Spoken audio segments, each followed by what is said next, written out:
श्रीनिधिं निधिमपारमर्तिनाम् अर्तितार्थपरिदानदीक्षितम् सर्वभूतसुहृदं दयानिधिं देवराजमतिराजमाश्रये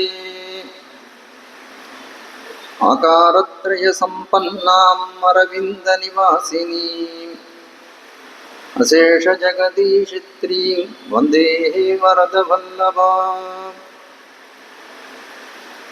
श्रीविष्णुचित्तकुलनन्दनकल्पवल्लीं श्रीरङ्गराजहरिचन्दनयोगदृश्यां साक्षात् क्षमाकरुणयां कमलमिवान्यां गोदामनन्यशरणः शरणं प्रपद्ये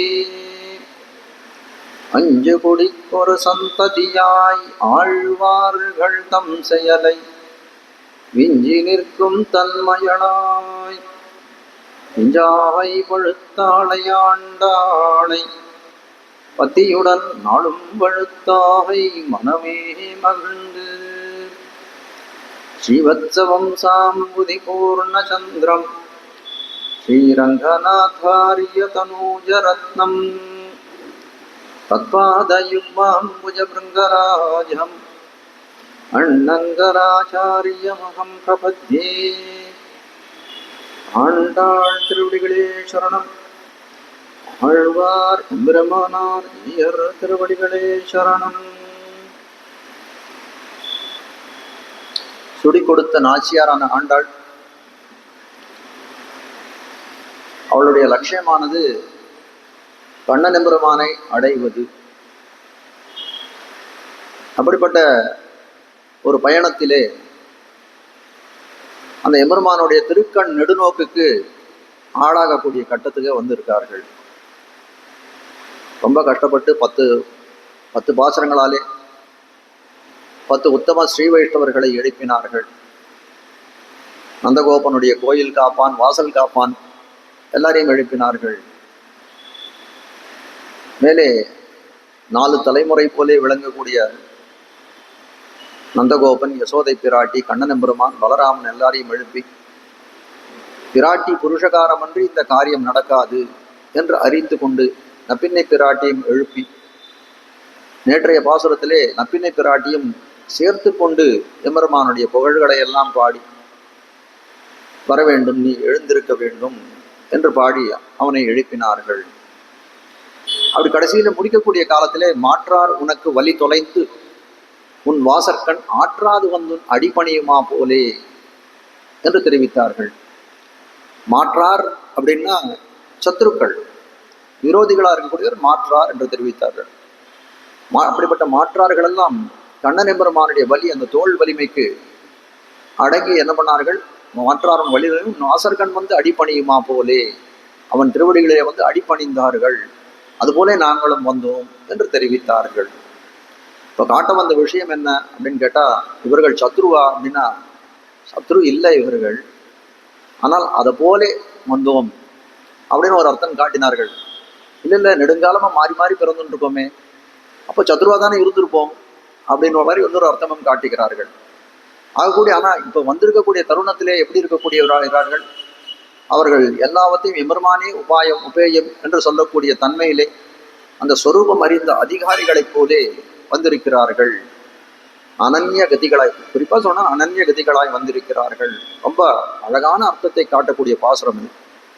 இந்த லட்சணம், இந்த ஜீவாத்மாவுடைய சொரூப லட்சணத்தை ரொம்ப அழகாக காட்டக்கூடிய பாசுரம், எம்பெருமானுடைய அருளை காட்டக்கூடிய பாசுரம் இந்த அங்கன்மாஞாலத்தரசர் சொல்லக்கூடியது.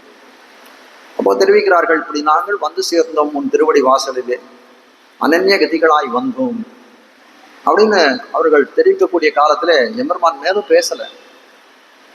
எதுக்கே பல விஷயங்கள் தெரிவித்தான். நீ எதுக்கு வந்த அப்படின்னு தெரியலையே, இந்த ஆயர் குலத்தை உத்தரிக்கத்தானே நீ வந்தாய். அப்படி இருக்கக்கூடியவன் இன்னமும் எங்களுக்கு விழி தராத இந்த மாதிரி உறங்கி கொண்டிருக்கிறாயே என்றெல்லாம் நேற்றுக்கே கேட்டார்கள் நேற்றைய பாசுரத்திலே. ஆனால் இப்பவும் வந்து அவன் எம்பெருமான் இல்லை, எழுந்திருக்கவில்லை. என்ன நினைக்கிறான்? இவர் உள்ள கிடக்க என்ன இன்னும் மேல அறிஞ்சுக்கணும். ஆந்தரமா இவர்கள் உள்ளத்திலே என்ன ஓடிக்கொண்டிருக்கிறது அதை அறிந்து கொள்ள வேண்டும் என்று நினைத்தான். ஆனால் அது புரிந்தவர்கள் இவர்களும் என்னன்னா, எம்பெருமான் பேசுற அப்படின்னா காரணம் இருக்கும் என்பதை அறிந்தவர்களாக இருக்கிறாய். நீ என்ன நினைக்கிற? நாங்கள்லாம் நீ இல்லை அப்படின்னு உன்னுடைய கை இப்படி வைத்த அஞ்சேல என்ன கை இப்படி திரும்பி கொடுத்தோன்னா நாங்கள்லாம் திரும்பி வேற எங்கேயா போயிடுவோம் நீ நினைக்கிறியா? அப்படிலாம் கிடையாது. பராசர பட்டர் ஒரு சமயத்துல சந்நிதியில அந்த திருப்புன்னை மரத்தின் கீழே நித்திய அனுதினமா அந்த திருப்புன்னை மரம் எப்படி வளர்ந்ததுன்னு சொல்லக்கூடிய காலம் பராசர பட்டர் ஸ்ரீரங்கதாஸ் சொல்றாரு, சகஸ்திர கீர்த்தியை இட்டு வளர்ந்த மரம் இது. அதான் திருவாய்மொழி அந்த இடத்துல சந்த சொல்வார்களாம். அந்த இடத்துல பகவத் விஷய காலக்ஷேபங்கள்லாம் நடக்கும். பலவிதமான விசாரங்கள் பகவத் விஷயங்களுக்குன்னே ஏற்பட்டது. அந்த திருப்புன்னைன்னு சொல்லக்கூடியது எப்படி வளர்ந்தது அப்படின்னா அந்த திருவாய்மொழி இட்டே வளர்ந்த மரம். அப்படி அந்த இதுல உட்கார்ந்து இது பண்ணிட்டு இருக்கார். யாரோ ஒரு பெரிய மனுஷர் ஒருத்தர், ஒரு பிரபு ஒருத்தர் வந்தார். சுவாமி, நாளைக்கு நம்ம இதுக்கு ஏழணும், கேள்வி ஏதாவது கொஞ்சம் இது உங்களை சத்காரம் பண்ணணும்னு நினைக்கிறேன். இப்போ சொன்னாராம், ரங்கநாதனுடைய கை வைத்த அஞ்சேல் என்ன கை இப்படி இருக்கிற பார்த்தியா, அது திரும்பினா கூட அடி எனக்கு வரமாட்டேன், அவனை தவிர எனக்கு வேறு புகழ் இல்லை, அதுபோல புகழன்றி இங்கே வந்தோம் என்று சொல்லும்படியாய் நாங்கள் போக மாட்டோம், அனன்யாரிகள், வேறு யாருக்கும் நாங்கள் அடிமைப்பட்டவர்கள் இல்லோம், எங்களை கடாட்சி தரள வேணும் என்று தெரிவிக்கிறார்கள். இதெல்லாம் சயனத்திலிருந்தே கண்ணன் கேட்டுக்கொண்டிருக்கான். இவ்வளவு விஷயங்களும் தூங்கிக் கொண்டே படுத்துக்கொண்டே கேட்டுக்கொண்டிருக்கக்கூடிய கண்ணன், சரி சரி ஆய்ச்சிகள் வந்தீர்களா, பாருங்க பாருங்க, எனக்கு தெரியுமே நீங்க எதுக்காக வந்தீர்கள், உங்களுக்கு என்ன காரியம் என்னாலும் ஆக வேண்டிய காரியம் என்ன அப்படின்ற மாதிரி கேட்கிறான். உடனே அவர்கள் சொன்னார்கள், ஏற்கனவே சொன்னோமே அனந்த கதியாகத்தான் இவ்விடத்திலே வந்திருக்கோம், எங்களுக்கு வேற கதி இல்லை, அதனால தான் உன்னை தேடி வந்திருக்கிறோம். அதுதான் நீ என்ன பண்ணணும் அப்படின்னா, அதை அறிந்திருக்கக்கூடிய நீ உன் திருக்கண் நோக்கு அந்த கடாட்ச வீக்ஷணம் நம்மேல் படுமாறு வரணும். அது இன்னும் எங்கள் மேலே உடையிலே தொண்டரோர் கருடி சோதிவாய் திறந்து உன் தாமரை கண்களால் நோக்காய். திருவாய்மொழியில் இருக்கக்கூடிய பாசனம். எம்பெருமான் கிட்ட எதிர்பார்க்கிறது என்னன்னா, தொண்டரோர் கருளி, தொண்டர்களுக்கெல்லாம் அருள் செய்து சோதிவாய் திறந்து ஏதாவது 2 வார்த்தை பேசணும். உன் தாமரை கண்களால் நோக்காய். ஒரு அரைய சுவாமி ஸ்ரீரங்கத்துல இந்த அரைய சாமன தொண்டரோர்கள் பண்டை நாளாலே நின் திருவுருளும் பங்கையத்தாள் திருவுருளும் கண்டு நின் கோயில் சீர்த்து பல்படிகால் குடி வழி வந்த ஆட்சியும் தொண்டரோர் கருடி சோதிவாய் திறந்து உன் தாமரை கண்களால் நோக்காய்னு பாசுறோம். அரையர் சுவாமி ரொம்ப பழுத்த அரையர், நல்ல வயோபிருத்தரா இருக்கக்கூடியவர். தன் குமாரரை கூட்டு, நீ சேவி இன்னைக்கு நான் உட்காந்துக்கிறேன் அப்படின்னு உட்காந்துட்டாராம். அவர் என்ன பண்ணாராம், உன் தாமரை கண்களால் நோக்காய், உன் தாமரை கண்களால் நோக்காய், இதே 2-3 தடவை மேல மேல சொல்லிட்டு இருந்தாராம். ஒரு கீழே உட்காந்து சுவாமி எழுந்துட்டாராம். எழுந்து, வாணி நீ எதுக்கு இந்த மாதிரி சொல்ற, நோக்காய் நோக்காய் நீ ஏன் எம்பெருமான் நிர்பந்தப்படுத்துறேன்னு கேட்டான். உனக்கு எப்பேற்பட்ட இதை கொடுத்துருக்கான், 4000 திவ்ய பிரபந்தத்தை வாச்சோ விதேயமாக உனக்கு கொடுத்திருக்கிறான், நல்ல கண்டஸ்தத்தை இது பாடக்கூடிய எதை கொடுத்திருக்கிறான், நல்ல உயர்ந்த குடிப்பிறப்பு அரையர் குடிப்பிறப்பை கொடுத்திருக்கிறான். அந்த எம்பெருமான் இடத்துல கைங்கரியம் பண்ற நோக்காய் நோக்காய் நோக்காய்னு இன்னும் என்ன கொடுக்கணும் எம்பெருமான் நீ நினைக்கிற, அவனை ஏன் நிர்பந்தப்படுத்துகிறாய் என்று கேட்டார்.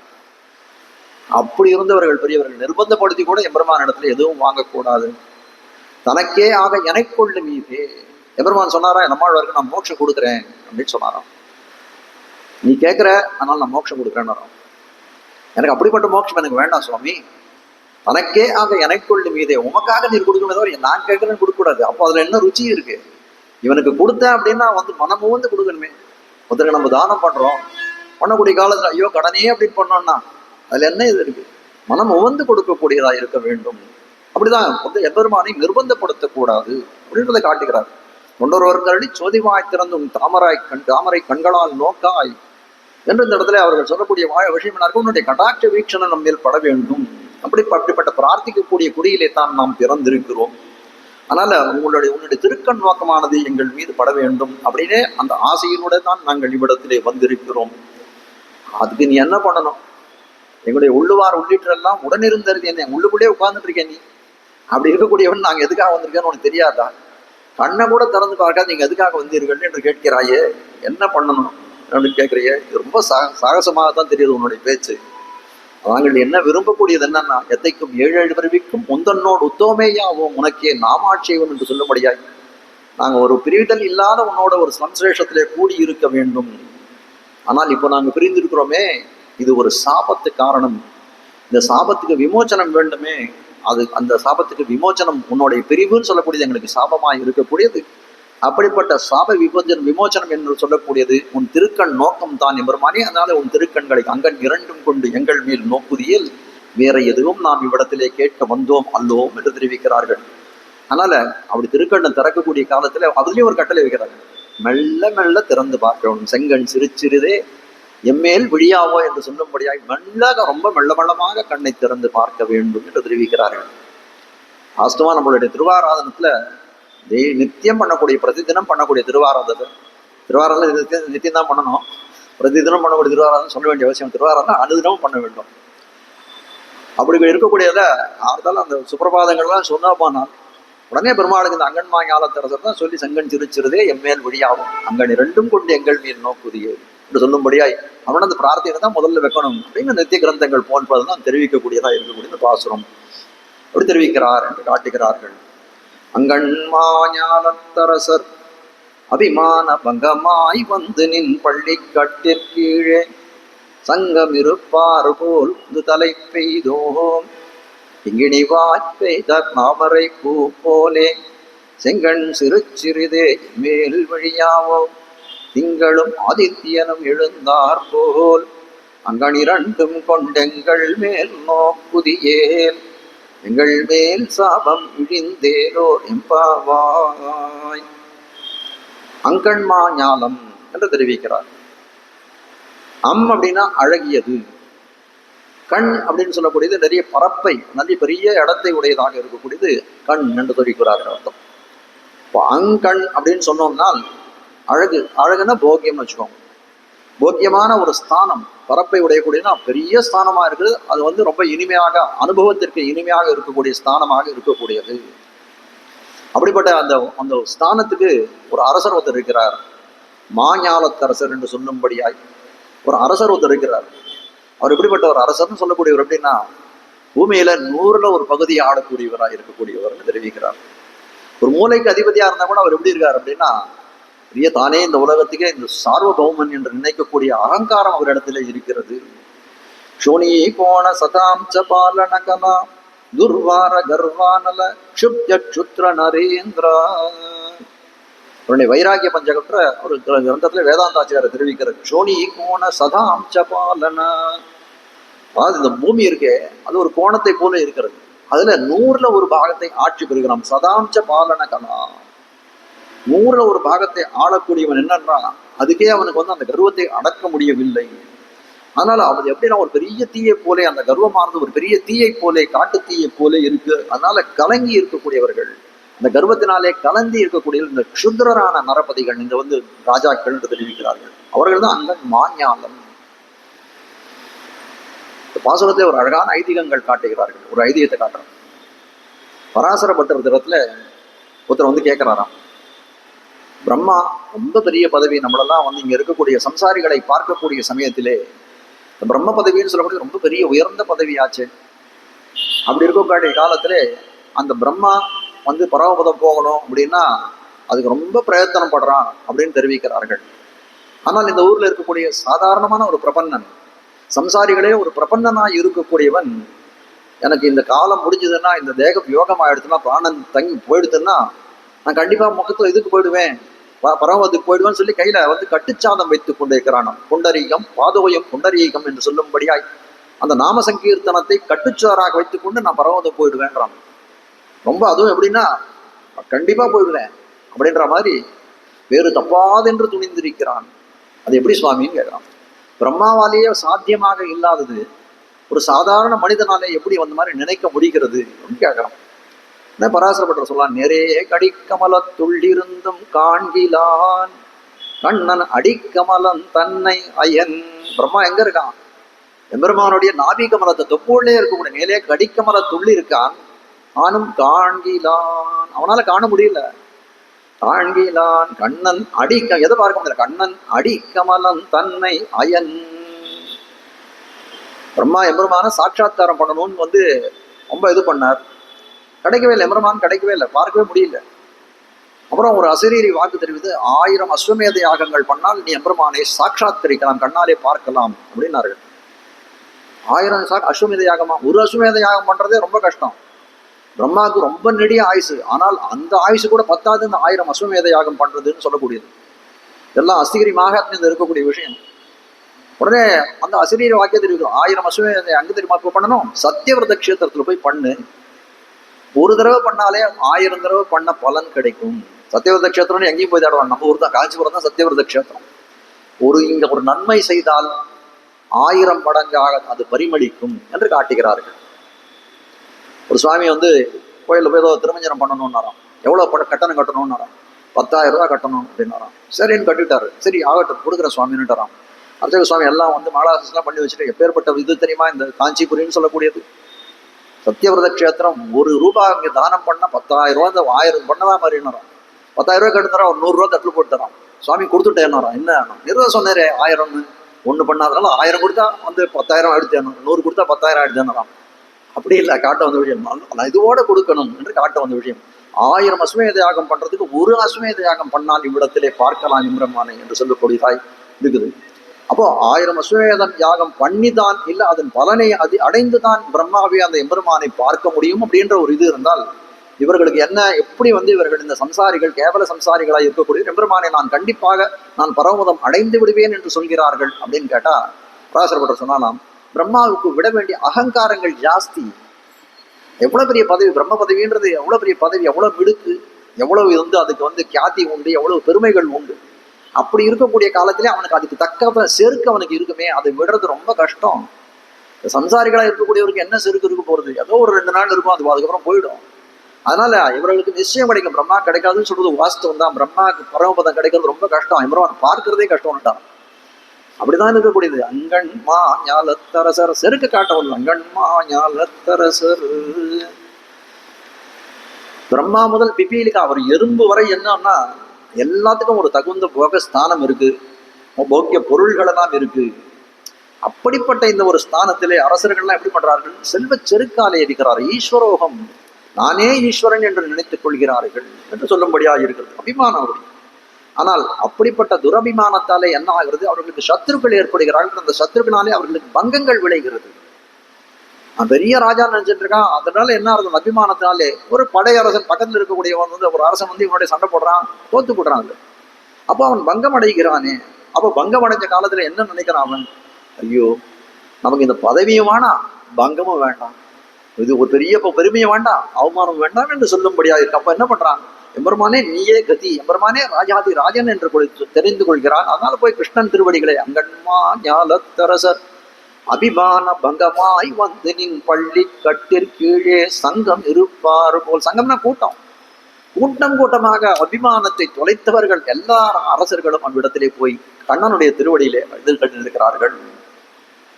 இப்படிப்பட்ட அந்த பகவானுடைய திருவடி சாயிலே வாழக்கூடியவனுக்கு எந்த பரிபவம் ஏற்படாது. அது இல்லைன்னா கண்டிப்பா ஏற்படும் என்று காட்டிக்கக்கூடிய விஷயமா இருக்குது. அங்கன்மா ஞாலத்தரசர் அபிமான பங்கமாய். அபிமான பங்கம் அந்த இருக்கக்கூடிய அந்த துரபிமானம் சொல்லக்கூடியது அகங்காரம் மமகாரம். நீர் நுமதென்னிவை வேறு முதல் மாய்த்து இறைசேர் மின் உயிர்கதன் நேர் நிறையில்லே. நீர் நுமது அது நானே, என்னது, முதல்ல நான், என்னுடையது. இதான் 2 அகங்காரம் மமகாரம் சொல்றது. நான் நான் நான் அப்படின்னு சொல்றது அகங்காரம். அதற்கு என்னன்னா என்னுடையது. இது 2 தான் அகங்காரம் மமகாரம் சொல்லக்கூடியது. ஆழ்வார் பாடல் நீர் நுமதென்னிவை, யான் எனது எண்ணிவைன்னு சொல்லக்கூடாதான்னு கேட்டாலும், அது சொன்னா எனக்கு அகங்காரம் வந்துடுத்துன்னா என்ன பண்றது, அதனால நீர் நுமதென்னிவை உங்க பேர்லயே சொல்லிடுறேன்றான். அதுபோல அந்த அபிமானம்னு சொல்லக்கூடியது எப்பேற்பட்டதா இருக்கிறது, எல்லாவற்றும் இந்த சொரூப நாசகத்துக்கு காரணமா இருக்கிறது என்று காட்டுகிறார்கள். குருநாயகமாகை கோட உலகுடன் ஆண்டவர் கருணாய் கவர்ந்த காலர் சிதைய பானையர் பெருநாடு காண இம்மையிலே பிச்சைதாம் கொள்வர் திருநாரணன் தாழ் காலம் பெற சிந்தித்து இம்மினே. திருநாரணபுரம் மேல்கோட்டை அப்படின்னு சொல்லக்கூடிய அந்த செல்வநாரணனுக்கு இந்த பாசுரத்தை அர்ப்பணிக்கிறார் சுவாமி ராமானுஜர். இந்த ஆழ்வார்களால் நேரே மங்களாசாசனம் பண்ணக்கூடிய பாசுரம் எதுவும் இல்லை. அவருடைய செல்வநாரணன் திருநாரணன் என்றெல்லாம் பேர். அதனால இந்த பாசுரத்தை அவருக்கு சமர்ப்பிக்கிறார். அது ஒரு விசேஷம். ஆனால் இந்த அங்கன்மா ஞால அபிமானத்தை சொல்லக்கூடிய விஷயத்தை, அபிமான பங்கத்தை சொல்லக்கூடியதை ரொம்ப அற்புதமாக தெரிவிக்கக்கூடிய பாசுரம் என்று காட்டுகிறார்கள். அபிமான பங்கமாய் ஒரு நாயகமாய் ஓட உலகுடன் ஆண்டவர். நெஞ்சிட்டு இருக்கான ஒரு சார்வபௌமன், நாமே இந்த உலகத்துக்கு எல்லாம் அதிபதினு நினைக்கிறான். அந்த மாதிரி யாரும் இருக்க முடியாது. ஆனால் என்ன நினைக்கிறான், அந்த மாதிரி நம்ம இருக்கோம் அப்படின்னு நினைச்சுக்கிறான். சரி, அப்படியே ஒருத்தன் இருந்தா கூட எவ்வளவு நாள் இருப்பானா? நெடுங்காலம் இருக்கலாம். ஆனா என்ன ஆகும் அப்படின்னா, ஏதோ ஒரு காலத்துல அவனுக்கு பங்கப்படும். ஒரு நாயகமாய் ஓட உலகுடன் ஆண்டவர். அப்புறம் என்னாச்சு, ஏதோ ஒரு காலத்துல ஏதோ ஒரு துர்தசை நடந்தது. அதனால என்னாச்சு, இறங்கி கீழே விழுந்துட்டான். அந்த ராஜாவானவன் கீழே விழுந்துட்டான். ஒண்ணுமே இல்லை. ஓட உலகுடன் ஆண்டவர். இப்ப கடைசியில் என்ன, எல்லாம் போய் சர்வம் சூன்யம். ஒண்ணு கையில வந்து அடுத்த வேலை சாப்பாட்டு கூட வழி இல்லை. கருணாய் பிச்சை எடுக்கிறதுக்கு போனோம். கார்த்தால வேலையில் இவ்வளவு காலம் நம்ம ஏகதேச சக்கரவர்த்தியா இருந்தோம், ஏகபோக சக்கரவர்த்தியா இருந்தோம். வசிக்கிறது, சாப்பாடு யார் வீட்லயா போய் பிச்சை எடுக்கணும். கார்த்தால பகல் வேலையில போனா எல்லாருக்கும் தெரிஞ்ச ராஜா தானே நீன்னு கேட்பான். அந்த சமயத்தை அந்த அபிமானத்தை விட முடியல, ராஜான்ற அபிமானத்தை. ராஜா தானே நீன்னு கேட்பான். அதனால என்ன பண்ண, ராத்திரியில போகணும். ராத்திரியில போகக்கூடிய காலத்துல ஒரு நாய், கருப்பா ஒரு நாய் படுத்துட்டு இருக்கான். ஏற்கனவே இருட்டு, நாயும் கருப்பு தெரியல. அது காலில் போய் கருணாய் கவர்ந்த காலர். ஒரு காலத்தை எப்படி சொன்னா, கவிஞர்கள்லாம் புலவர்கள்லாம் வந்து பாட்டான், வீர கடல் புருந்தியவனே.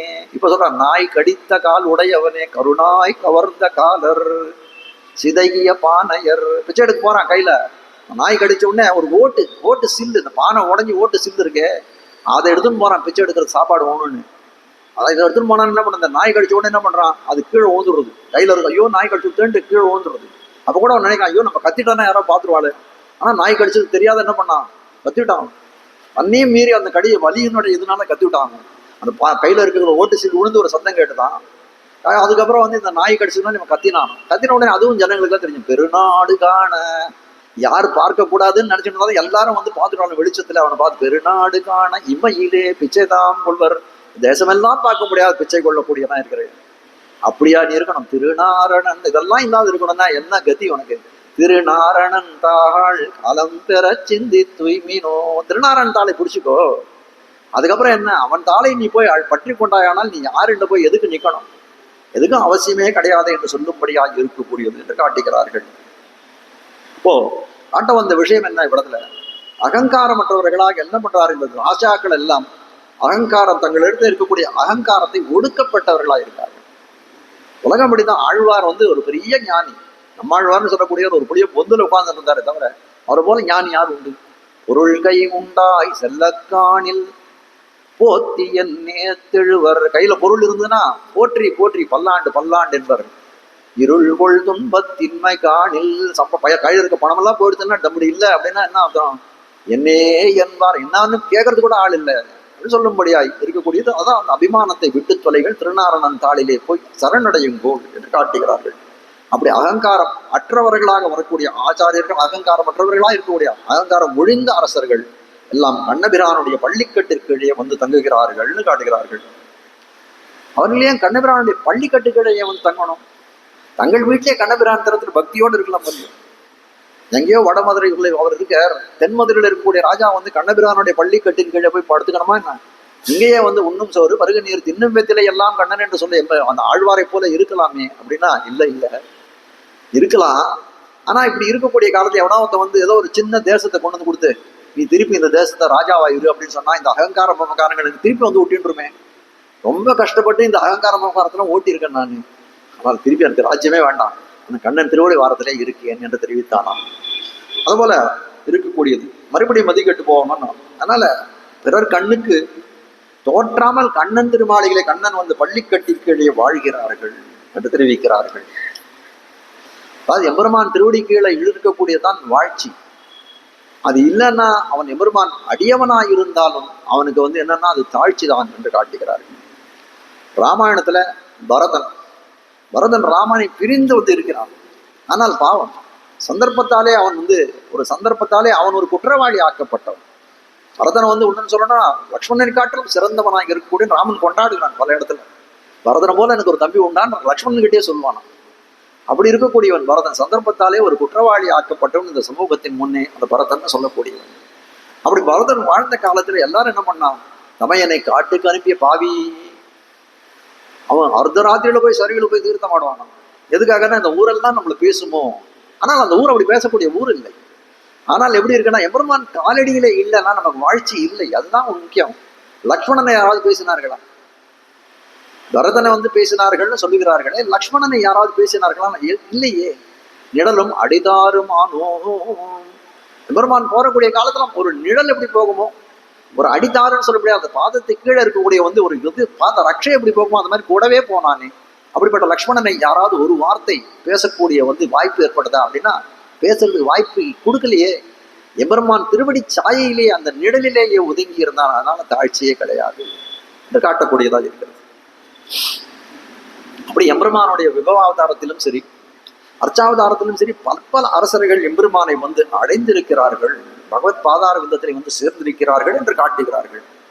யுககோடி சகசிராணி விஷ்ணும் ஆராத்ய பத்மபூஹு புனஸ்திரைலோக்கியதாத்ருப்துவம் பிராப்தவானிதி சுஷ்ருமான். பிரம்ம பதவிக்கு போகணும் அப்படின்னா, பிரம்ம பதவி அடையணும், ஒரு பிரம்மான்ற ஒரு பிரம்ம பதவியை அடையணும், அந்த பிரம்மாவா இருக்கணும் அப்படின்னா யுககோடி சகசிராணி விஷ்ணும் ஆராத்ய பத்மபூஹு. ஆயிரக்கணக்கான கோடி வருஷம், ஆயிரக்கணக்கான கோடி வருஷங்கள். அது எப்படி சொல்றதுன்னு எனக்கு தெரியல. இப்போ ஏதோ இதெல்லாம் சொல்றாளே, அவர் அவ்வளோ இது ஆச்சு, இது இவ்வளோ பணம் ஆச்சுன்னு, அது போட்டிருக்க சைபர்லாம் பார்த்தா சொல்றதுக்கே வழி இல்லை. அது டினாமினேஷன்ல சொல்ல முடியாது.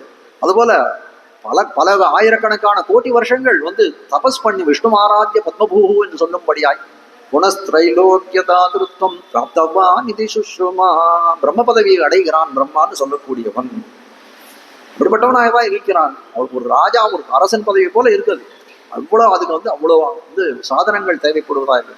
கோவாகி மாநிலங்காந்து நங்கண் முகப்பே மாவேகி செல்கின்ற மன்னவரும் பூமேவம் செங்கமல நாபியான் செவடிக்கே ஏழ் பிறப்பும் தன் கமலம் ஏய்ந்தார்தமர்.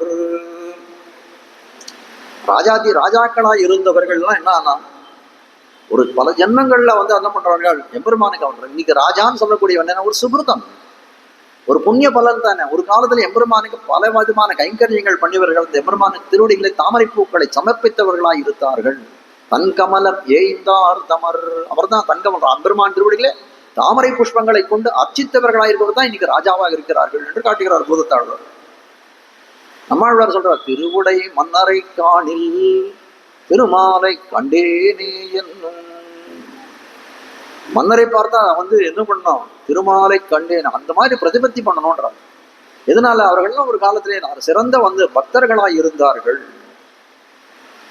ரங்கேஷயம் ராஜவதர்ஹணீயம், திருமலேஷி தனியன்னு சொல்றார். ரங்கேஷம் ராஜவதர்ஹீயம் தமேவ மத்வா பரவாசுதேவம் ரங்கேஷியம் ராஜவதர்ஹீயம். எம்பெருமானுக்கு பண்ணக்கூடிய வந்து திருவாராதனங்கள் எப்படி இருக்கணும், ஒரு அரசனுக்கு பண்ணக்கூடியதை போல சிறப்பாக இருக்க வேண்டும் என்று காட்டக்கூடியதா இருக்கு. அப்போ அரசர்களை கண்டால் எப்படி இருக்கணும்னா எம்பெருமானை கண்டதை போல இருக்கணும் வேணும். 2 காலமா இவர்கள் பகவானை ஆராதனம் செய்தவர்களாய் இருக்கிறார்கள்.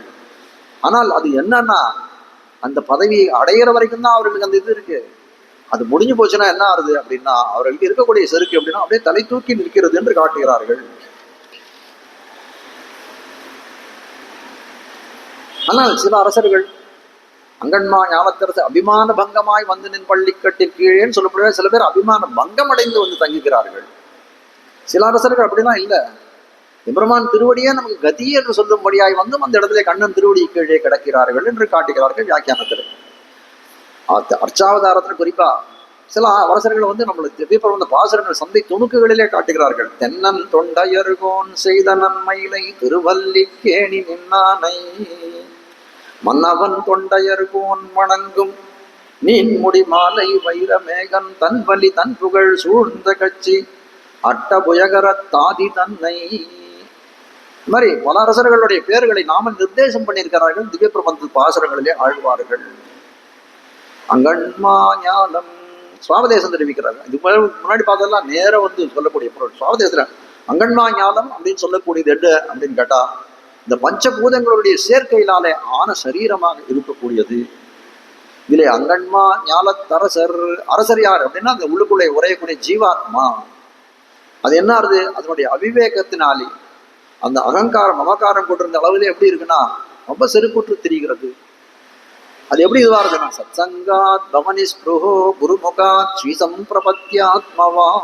சத்சங்கங்கள் ஏற்படுறது, அதனால என்ன ஆகுதுன்னா அந்த எம்பெருமான் திருவடிகளை போய் அடைந்து அந்த செருக்கெல்லாம் அந்த நீர் நுமது எண்ணிவேன்னு சொல்லும்படியா அகங்காரம் அவகாரங்கள் எல்லாம் வந்து விலகப்பெற்று அந்த எம்பெருமான் திருவடிகளே வந்து சேர்கிறார்கள். அபிமான பங்கமாய் வந்து நின் பள்ளி கட்டிற்கீழே சங்கம் இருப்பார் போல். சங்கம் இருப்பார் போல்னா ஒரு கூட்டமாக வந்திருக்கிறார்கள். இன்னும் சொல்ற சங்கு இருப்பார் போல். சங்குன்னு சொல்லக்கூடியதுன்னா அவர்கள் ஞானத்தை, அவர்கள் என்னன்னா இறை ஞானத்தை அடைந்தார்கள், எம்பெருமான் திருவடியில போய் அடைந்தார்கள். அதான் விஷயம் அந்த இடத்துல. சங்கம்னு சொல்லக்கூடியது, சங்குன்னு சொல்லக்கூடிய பாஞ்சசன்யம் இருக்க, அதுவும் வந்து ஞானத்தை குறிக்கக்கூடியதுதான். எப்படின்னா துருவன், மற்ற துருவ நட்சத்திரம் எல்லாருக்கும் தெரியும். துருவனுடைய சரித்திரத்துல என்ன அப்படின்னா, துருவனுக்கு உத்தானபாதன் அப்படின்னு ஒரு அப்பாவை திறந்தான். துருவனுடைய அப்பா அந்த உத்தானபாதனுக்கு 2 மனைவிகள், சுனிச்சி சுருத்தி அப்படின்னு, சுருச்சி அப்படின்னு 2 மனைவிகள். அப்போ அந்த சுனித்தின்னு சொல்லக்கூடியவள் பெரிய மனைவி, அவளுடைய மகன் தான் துருவன்னு சொல்லக்கூடியவள். சுருச்சின்னு சொல்லக்கூடியவனுக்கு ஒரு பிள்ளை, அவன் பேர் உத்தமன்னு பேர். அப்போ ஒரு சமயத்துல அந்த உத்தமன்னு சொல்லக்கூடிய அந்த இரளைய மனைவியினுடைய பிள்ளையானவன் அந்த உத்தானபாதனுடைய மடியிலே விளையாடி கொண்டிருக்கிறான். அதை பார்த்தீங்கன்னா துருவனு சின்ன பிள்ளை, தானும் போய் அப்பா மடியில விளையாடணும் ஆசைப்படுறான். போய் இருந்தா உடனே என்ன பண்றான், அந்த இளைய மணி அந்த உத்தமனுடைய அம்மாவாக இருக்கக்கூடிய அந்த சுருச்சின்றவர் சொல்றா, நீ எல்லாம் இதெல்லாம் விளையாடக்கூடாது. அவன் என் வயதுல பிறந்த மகன் தான் வந்து அந்த உத்தானபாதனுடைய மடியில விளையாடலாமே தவிர நீ எல்லாம் விளையாட போ அப்படின்னு சொல்லி துரத்தி விட்டான். சிறு குழந்தையாச்சே. போய் உடனே அம்மாவன்ட்டு போய் எழுதான், இந்த மாதிரி சொல்லிட்டாலே அப்பா மடி எனக்கு கிடைக்கலையே, நான் எப்படி எனக்கு கிடைக்கும் அப்படின்னு கேட்டான். ஆனா நீ கவலைப்படாது, இதை கூட பெரிய மடி எம்பெருமானுடைய நாகபரியங்கத்தின் மேலேறி வந்து உட்காரக்கூடிய வந்து உனக்கு இதுவே கிடைக்கும். எம்பெருமானை நினைத்து நீ தியானம் செய்தாயே ஆனால் என்று தெரிவித்தார்கள். சரின்ட்டு என்ன பண்ணான் துருவன், சரி உடனே சின்ன பையனா இருந்தாலும் பெரிய வைராக்கியம் அவனுக்கு இருந்தக்கூடிய வைராக்கியம். சரின்னு சொல்லி காட்டை நோக்கி நடக்க ஆரம்பித்தான். அந்த கானகத்தை சென்று அடைந்தான். அப்படிதான் இருக்கக்கூடிய ரிஷிகள்லாம் சொல்லுவான், கண்ணா திரும்பி போயிடு கண்ணா, அவன் சின்ன வயசு கண்ணா, இதெல்லாம் இந்த இடத்துல எல்லாம் கிடைக்காது. காயோடு நீடு கடியுண்டு வீசு கடுங்கால் நுகர்ந்து நெடுங்காலம் 5 தீயோடு நின்று தவம் செய்ய வேண்டியதா இருக்கக்கூடிய இந்த இடம், இப்படிப்பட்ட இடம் இந்த கானகம். அதனால இங்க இடத்துல இருக்க வேண்டாம் கண்ணா, நீ திரும்பி போயிடு. முனிவர்கள்லாம் பல சொல்றான், நீங்கள் எனக்கு மந்திரோபதேசம் மட்டும் பண்ணுங்க சுவாமி, நான் எப்படியாவது இருந்து நான் அந்த எம்பெருமானை காணாது போமாட்டேன் என்ற வைராக்கியம் படைத்தவனாய் இருந்தான்.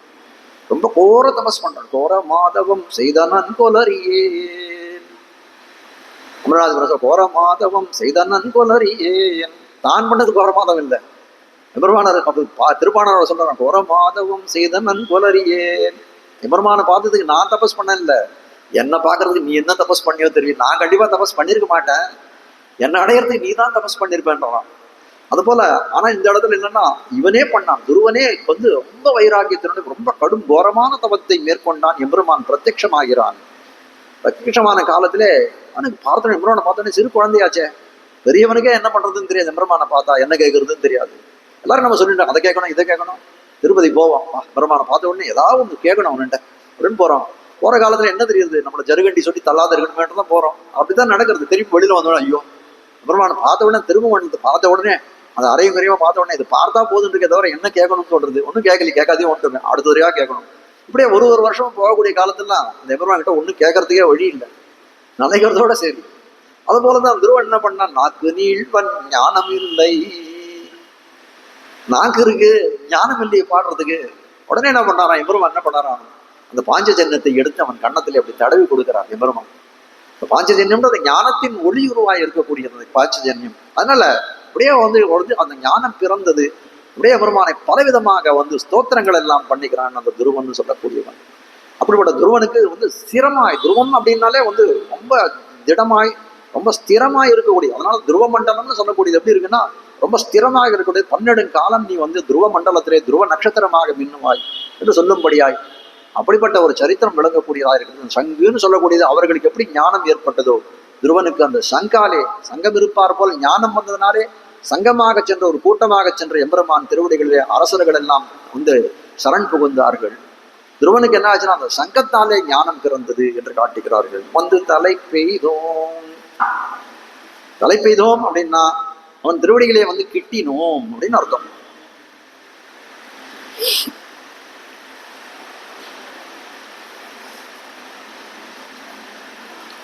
வந்து தலை பெய்தோம் அப்படின்னா அரசர்கள்லாம் நாங்கள்லாம் இப்ப இவர்களை பத்தி இந்த ஆட்சிகளை பத்தி தானே பேச்சு. அதுக்கு துல்லியமா உபமானமா சொல்றாரு. அரசர்கள்லாம் எப்படி அபிமானம் தொலைஞ்சு வந்தாலும் அதே போல நாங்களும் வந்தோம். அரசர்கள்லாம் அபிமானம் நாங்களும் எதை விட்டு வந்தோம்னா எங்களை ஸ்திரீத்துவம், நாங்கள்லாம் ஒரு ஸ்திரீகள்ன்ற அபிமானத்தை விட்டு வந்தோம். இதர போகத்தை எல்லாம் துவஜித்து வந்தோம். உறவினர்களே வேண்டாம் என்று சொல்லும்படியாய், தாயே தந்தை என்னும் தாரமே கிளைமக்கள் என்னும் நோய் என்று சொல்லும்படியாய் அந்த நோயெல்லாம் விட்டு வந்தோம். உனக்கே வந்துட்டோம். அவர்கள் எல்லாம் அம்புக்கு ஆளாகி வந்தார்கள். மாற்றார் உனக்கு வழி தொலைந்துன் பாசற்கண் ஆற்றாது வந்துன் அடிபணியுமா போலே என்று உன் அம்புக்கு அஞ்சு வந்தார்கள் அவர்கள். நாங்கள் அன்புக்கு அஞ்சு இடத்திலே வந்தோம். 2 பேருக்கு அவ்வளவுதான் வாசி என்று சொல்லும்படியாய். ஆனால் அபிமானிகள், ஆனால் எப்படி வந்தோம்னா யாத்திருச்சிகமாக வந்தோம் என்று சொல்லுகிறார்கள். யாத்திருச்சிகமாக வந்தோம்னா என்ன அர்த்தம்? நாங்கள் வந்தோம் அப்படின்னு சொன்னா அந்த இடத்துல கூட ஒரு அபிமானம் ஏற்பட்டுடும். நாங்கள் வர்றதுக்கு காரணம் என்ன தெரியுமா? அதுக்கும் உன்னுடைய இன்னருள் தான். அதுவும் அவனது இன்னருளே. உன்னுடைய யாத்திரிகமாக வந்தோம்னா உன்னுடைய அருளாலே வந்தோம் அப்படின்னா, அதனால எங்களை இப்படி வந்திருக்கக்கூடிய எங்களை நழுவிடாமல் நீ பெற்றுக்கொள்ள வேண்டும். துவயாபி லப்தம் பகவன் நிதானிம் அனுத்தமம் பாத்திரம் இதம் தயாயாக சிராயமே கூலம் இவாசி லப்தம் துவயாபி லப்தம் அப்படின்னு சொல்லும்படியாய் பெருமான் ஆளவந்தார் சொல்ற ஸ்தோத்திரத்துங்க. ஒரு பெரிய இந்த சம்சாரம்னு சொல்லக்கூடிய கடல்ல விழுந்து கரை தெரியாத கண்டு இருக்கிற எம்பெருமானே, துவயாபி லப்தம்,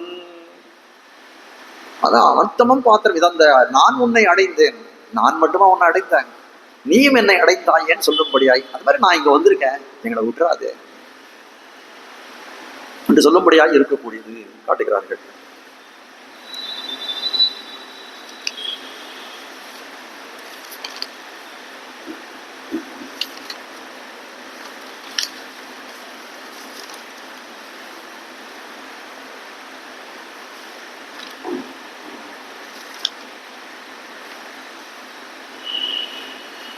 வந்து தலை பெய்தோம்.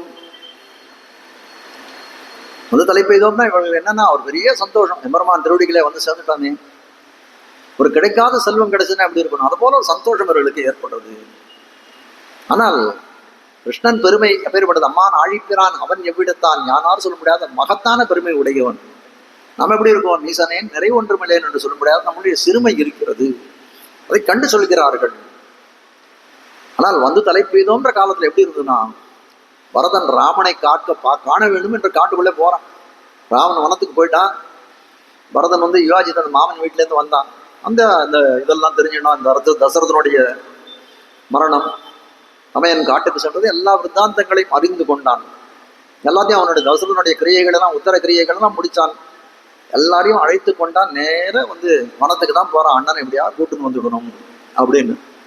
அவன் போறக்கூடிய காலத்துல, அந்த சித்திரக்கூடத்துக்கு போகக்கூடிய காலத்துல எப்படி இருக்குன்னா போயிட்டே இருக்கு. எப்போ போய் சேருவோம். போய் கடைசியில ஒரு இடத்துல போய் என் அண்ணனை பாத்துறான். நலனுடை ஒருவனை நணுகினம் நாமே. இந்த நலனை இருக்கக்கூடிய அவன் எம்பெருமானா இருக்கக்கூடிய நன்மைகளே பொருந்தியவனா இருக்கக்கூடிய அவனை நணுகினம் நாமே என்று சொல்லக்கூடிய சந்தோஷத்தோட அந்த ராம பிராப்தி நமக்கு கிடைத்ததே என்று நினைத்தால் போல வந்து தலை பெய்தோ. சம்பிரதாயத்துல முக்கியமான விஷயம் என்ன அப்படின்னா, ஜீவன் ஜீவாத்மா பரமாத்மான்னு சொல்லக்கூடியது வேத சம்பிரதாயம். அவேத சம்பிரதாயம் அன்று வேத சம்பிரதாயம். ஜீவன் ஒரு தத்துவம், பரமாத்மா ஜீவாத்மான்னு ஒரு தத்துவம், பரமாத்மான்னு ஒரு தத்துவம். இப்படிப்பட்ட ஜீவாத்மா ஆனது எப்படின்னா நித்தியமாக இருக்கக்கூடியது. ஆனால் எப்படி இருக்குன்னா, அந்த ஜீவாத்மா பரமாத்மா தத்துவம் எப்பொழுதும் சேர்ந்தே இருக்கக்கூடியது. இவன் சரீரமா, இந்த ஜீவாத்மான்னு சொல்லக்கூடிய சரீரமா இருக்கிறான், அவன் சரீரியாய் இருக்கிறான். எப்படி ஒரு சரீரத்தை விட்டு அவயங்கள் நீங்காதோ அது போல இருக்கக்கூடியதான் நம்மளாம் எம்பெருமானுக்கு சரீரத்தை போலே என்று காட்டுகிறார்கள். அப்ப பிரிக்க முடியாத சேர்க்கை உடையதாக இருக்கக்கூடியது இந்த ஜீவாத்ம பரமாத்ம தத்துவம். அதுதான் அபிருதக் சித்த விசேஷனம் தெரிவிப்பார்கள். அபிருதக்னா பிரிக்க முடியாததாக இருக்கக்கூடியது. சில விசேஷம் இருக்கும், அது குணமாக இருக்கான பிரிக்க முடியாத இருக்கும். சில விசேஷம் இருக்கு, அது பிரிக்கக்கூடியதாக இருக்கும் காட்டுகிறார்கள். இப்போ ஒரு புஷ்பம் இருக்கு, புஷ்பத்துல ஒரு நறுமணம்னு சொல்லக்கூடிய தன்மை, அது புஷ்பமே கிடையாது இல்லையா, நறுமணம் சொல்லக்கூடிய அந்த புஷ்பத்தினுடைய ஒரு தன்மை. அதுக்கு இந்த ஒரு வர்ணம் இருக்கலாம், அது ஒரு ஆகாரத்துல இருக்கலாம், அதுக்கு நறுமணம்னு ஒரு தன்மை இருக்கு. அப்படிப்பட்ட நறுமணம்ன்ற தன்மை அதுலேருந்து பிரிக்க முடியுமா அப்படின்னு கேட்டா, இல்லை சுவாமி சென்ட் எல்லாம் அப்படிதான் பண்றா, அதை நான் சொல்ல வரல. புஷ்பமாக பார்க்கக்கூடிய காலத்துல எப்படி இருக்கும் அதுன்னா, அதனுடைய தன்மை அதை எதிர்த்து வீங்காத தன்மையாகத்தானே இருக்கிறது. வஸ்திரம் இருக்கு, ஒரு வேட்டி அடியன் கட்டு வந்திருக்கேன்னா அதுல வெண்மை தன்மைன்னு ஒண்ணு இருக்கு. அது தன்மை தானே தவிர அது எப்படி இருக்கும் அப்படின்னா அது தன்மை அதை விட்டு நீங்குமானா நீங்காத தன்மையா இருக்கும். அதெல்லாம் அபிரதச்சித்த விசேஷனம் என்று தெரிவிக்கிறார்கள்.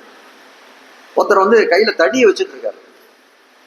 தடியை வச்சிருக்காரு. அவர் என்ன சொல்றார்? ஒரு தண்டி புருஷா, தடியை வைத்துக் கொண்டிருக்கிறவர் அப்படின்னு சொல்றோம் நாம. அந்த தடி அவரை விட்டு நீங்குமானா இருக்கலாமே.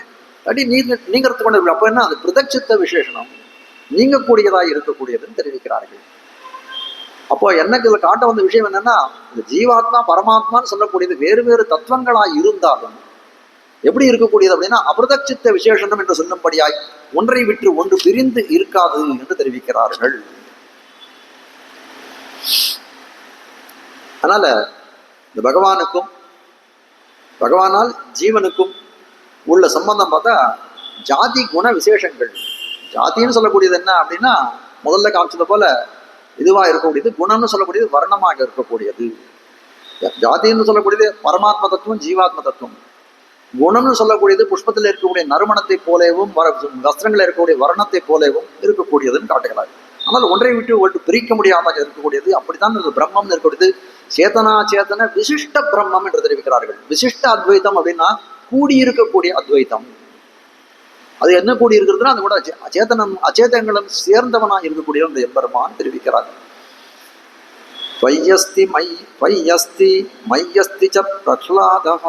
பிரகலாதன் வந்து ஒரு சொல்றான். அதாவது பிரகலாதன் வந்து இரண்யகசிபுக்கு பலவிதமான உபதேசங்கள் பண்ணிக்கிறார். நம்ம ஞான குழந்தையாய் பிறந்தவனாச்சு. இரண்யகசிபு பலவிதமான உபதேசங்கள் பண்றான். அவன் சொல்றான், வை அஸ்தி மை அஸ்தி ச, நீ இல்லைன்னு சொல்லலாம், பகவான நீ இல்லைன்னு சொல்ற. அப்படிப்பட்ட பகவான் உன்னிடத்திலும் இருக்கிறான். பகவான் நான் இருக்கேன்னு சொல்றேன், அப்படி பகவான் என்னிடத்திலும் இருக்கிறான்னு இருக்கிறான். எங்கு முளன் கண்ணன், அவங்க அதான் சொல்றேன் எங்க இருக்கான்னு கேட்டான். எங்கு முளன் கண்ணன் என்ற மகனை காய்ந்து இங்கில்லையால் என்னை இரணியன் தூண் புடைப்ப அங்கப்பொழுதே அவன் வீயத்தோன்னிய என் சிங்கப்பிரான். அப்படி எங்கும் இருக்கக்கூடிய தத்துவம் இல்லைன்னு சொன்னாலும் இருக்கக்கூடிய உளனெனில் உளன் அவன் உருவம் இவ்வுருவுகள், உளன் அலனெனில் அவன் அருவம் இவ்வருவுகள். உளன்னு சொன்னாலும் அவன் உளன் தான், உளன் அலன்னு சொன்னாலும் அவன் உளன் தான் என்று தெரிவிக்கிறார் நம்மாழ்வார். அப்படி இருக்கக்கூடியது.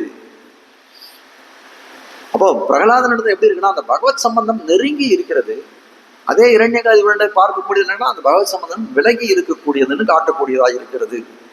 இப்போ பகவானை இல்லை செய்து பகவத் சம்பவத்தை சகியாதவன் அவன் எப்படி இருப்பான்னா அந்த பகவானுக்குரிய ஜீவன் மற்றவைகளையும் இல்லை செய்யாது போலே நாம் வாழ வேண்டும் நினைக்கிறான். அப்படி இருந்துட்டா என்ன அண்ணா நமக்கு அவனுக்கு என்ன வித்தியாசம்? நமக்கு இரண்டையும் ரொம்ப வித்தியாசமே இருக்காது. எப்படி இருக்கணும்? பகவத் சம்பந்தத்தோட இருக்கணும் என்றுதான் காட்ட வந்த விஷயமா இருக்கிறது. ஆனால் இப்படிப்பட்ட எண்ணங்கள்லாம் ஏற்படுறதுக்கு என்ன அப்படின்னு காரணம் என்னன்னு கேட்டா அஜ்ஞானம். அஜ்ஞானத்தினால என்ன இருக்கு? கர்மா. கர்மானால என்ன ஏற்படுது? ஜன்மான்னு சொல்லிக்கிறார்கள். சரீர சம்பந்தத்துக்கு என்னன்னா பகவத் சம்பந்தம் தெரியாத இருக்கு. இந்த சரீர சம்பந்தம் நமக்கு ஏற்படுகிறது ஆத்மா. அதுக்கு பகவத் சம்பந்தம்னா என்னன்னு அறியலை. இந்த சம்பந்தம் தான் மேலானதுன்னு அறியவில்லை என்றால் எப்படி இருக்குன்னா அதனால பிறக்கக்கூடியது என்ன? அஜ்ஞானம். அப்போ அஜ்ஞானம் பிறந்ததுன்னா அந்த சரீரத்தில் இருக்கக்கூடியது என்னன்னா ரஜஸ் தமஸ் குணங்கள், தமோ குணங்கள் இருக்கு. அதுதான் ஏற்படுறது இந்த பகவத் சம்பந்தம் இல்லை அப்படின்னா. அதனால செயல்கள் எல்லாம் இந்த ரஜோதமோ குணங்கள் காரணமாக செயல்கள் காரியங்கள் செய்யறோமே, அதனால ஏற்படக்கூடியது என்ன? கர்மா. அந்த கர்மா எப்படிப்பட்டதா இருக்கு? புண்ணிய பாப ரூபங்களா இருக்கக்கூடியது அந்த கர்மா. அதனால நம்ம கிடைக்கூடியது என்னன்னா ஜன்மம். இந்த பிறவிதான் மாறி மாறி பல பிறப்பு பிறந்து என்று சொல்ல முடியாது. நன்னியும் நன்னகில்லேன் நடுவே ஓர் உடம்பில் இட்டு, நன்னியும் நன்னகில்லேன் நடுவே ஒரு உடம்பில் இட்டுன்னு சொல்ல முடியாது. இந்த தேகத்தை கொடுத்தாங்க. நான் இந்த ஆத்மாவை நன்னணும்னு நினைச்சா கூட தேகமானது அதுல இருக்கக்கூடிய இந்திரியங்களானது உன்னை வந்து ஒன்னு கிரகணம் பண்ண விட இல்லையா, உன்னை பிடிக்கிறதுக்கு விட மாட்டேங்கிறது. ஞானாத் மோக்ஷா அஜ்ஞானாத் சம்சாரா. ரொம்ப முக்கியமான கட்டம் வேதாந்தத்தில் சொல்லக்கூடிய ஞானத்தாலே மோட்சம், அஜ்ஞானத்தாலே சம்சாரம் என்று தெரிவிக்கிறார்கள். நம்ம கண்ணாலே நம்ம என்ன நினைச்சிருக்கோம்? பல பேர் என்ன நினைச்சிருக்கோம்? உடலுக்கே கரைந்து நினைந்து. பல பேர் என்ன நினைச்சிருக்கா? இந்த உடல் காணக்கூடிய உடல் தான் ரொம்ப பெரிய வந்து ரட்சணம் பண்ண வேண்டிய பொருள் நினைச்சிருக்கான். ஆனால் இந்த கண்ணால பார்க்கக்கூடிய வந்து ஆத்மா கிடையாது. ஆத்மான்னு சொல்லக்கூடிய ரொம்ப சூக்ஷ்மமான வஸ்து, நம்ம கண்ணாலாம் பார்க்கவே முடியாது. அப்போ கண்ணால பார்க்கக்கூடிய தேகத்தையே நம்ம ஆத்மான்னு நினைச்சுட்டு இருக்கோம். அப்போ ஆனால் தேகம் வேறு ஆத்மா வேறுன்ற ஞானம் நமக்கு முதலிலே புரிய வேண்டும். ஆத்மான்னு சொல்லக்கூடியவன் நித்தியனாய் என்றும் அழிவில்லாதவனாய் இருக்கக்கூடியவன். அவன் எப்படிப்பட்டவன்? பகவத் சேஷபூதன், எம்பெருமானுக்கே அடிமைப்பட்டவனாய் இருக்கக்கூடியவன். அவன் பகவானுக்கே உரியவன், வேறு யாருக்கும் உரியவன் அல்லன்னு சொல்லக்கூடாது. அப்படிப்பட்ட அந்த அபிருதச்சு அவனோடு கூடியவன் நான் என்று சொல்லக்கூடிய நான் ஞானத்தை அடைய வேண்டும். அது எப்படி இருக்கணும்னா, அந்த ஞானம் இருந்தால் போதாது, அது அனுஷ்டான பரியந்தம் அவர்களுக்கு இருக்க வேண்டும் தெரிவிக்கிறார்கள். அப்படிப்பட்டவர்கள் தான் இந்த கோபியர்கள்லாம். அந்த ஞானமும் அவர் எம்பெருமானோட பிரிந்த தன்மை நமக்கு கிடையாதுன்னு நினைத்தவர்களா இருக்கார்கள். பிரிந்த தன்மை கிடையாதுன்னு என்ன அர்த்தம்? வேதம் இல்லைன்னு அர்த்தம் கிடையாது.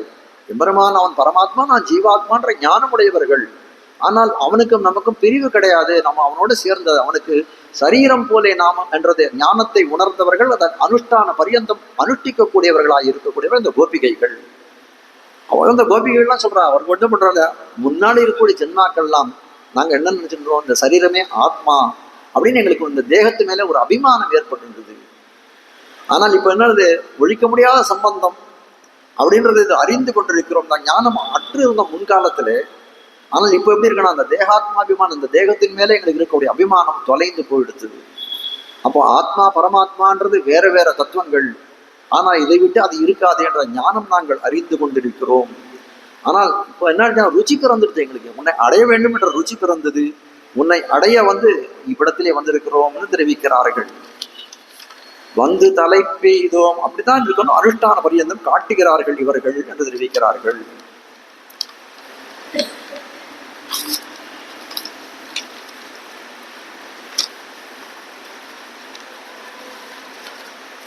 கண்மாயாலத்தரசர் அபிமான பங்கமாய் வந்து நின் பள்ளி கட்டிற்கீழே சங்கம் இருப்பார் போல் வந்து தலை பெய்தோம்.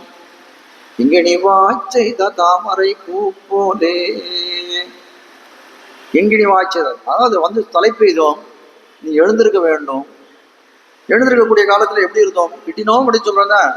அபேட்சிதம் என்ன, உன்னை அடைந்தோம், என்ன வேணும் உங்களுக்கு கேட்கலாம். நீ எப்படி கண்ணை திறந்து பார்க்க வேண்டும், எங்களை எப்படி பார்க்க வேண்டும். கிங்கிணி வாய்ச்செய்த தாமரை பூ போலே. மாதுளை பூ இருக்கும், எப்படி இருக்குன்னா பாதி திறந்துருக்கும் பாதி மூடி இருக்கும். இப்போ நீ கண்ணை திறக்கக்கூடிய காலத்துல எப்படி இருக்குன்னா, கிங்கிணி அந்த மாதுளம் பூவை போல அப்படியே சின்னதா திறக்கணும், கொஞ்சம் கொஞ்சமா திறக்கணும் கண்ணை என்று தெரிவிக்கிறார்கள். இந்த கிங்கிணின்னு சொல்லக்கூடியது இந்த பசங்கள்லாம் இந்த அருணாளில் கொட்டக்கூடிய ஒரு ஆபரணம், சின்னதா இருக்கும் பார்க்கறதுக்கு. பார்த்தா கொஞ்சம் வாய் திறந்துருக்கும். அதுதான் அந்த கிங்கிணின்னு சொல்லக்கூடியது. கிங்கிணி வாய்ச்செய்த தாமரை பூ போலே. ஏன் அப்படி திறக்கணும்ன்றாங்க, முதல்ல நீ அப்படியே மொத்த கண்ணையும் நீ திறந்து விட்டேன்னா அந்த கடாட்சத்தை எங்களால் தாங்க முடியாது பெருமானே, எங்களால் அதை தாங்க முடியாது. சிறிது சிறிதாக திறக்க வேண்டும். இதான் ஆழ்வார் தெரிவிக்கிறார். சாத்மிய போக பிரதத்துவம் என்று தெரிவிக்கிறார் நம்மாழ்வார். சாத்மிக பொறுக்க கொடுக்கக்கூடியதா இருக்கு.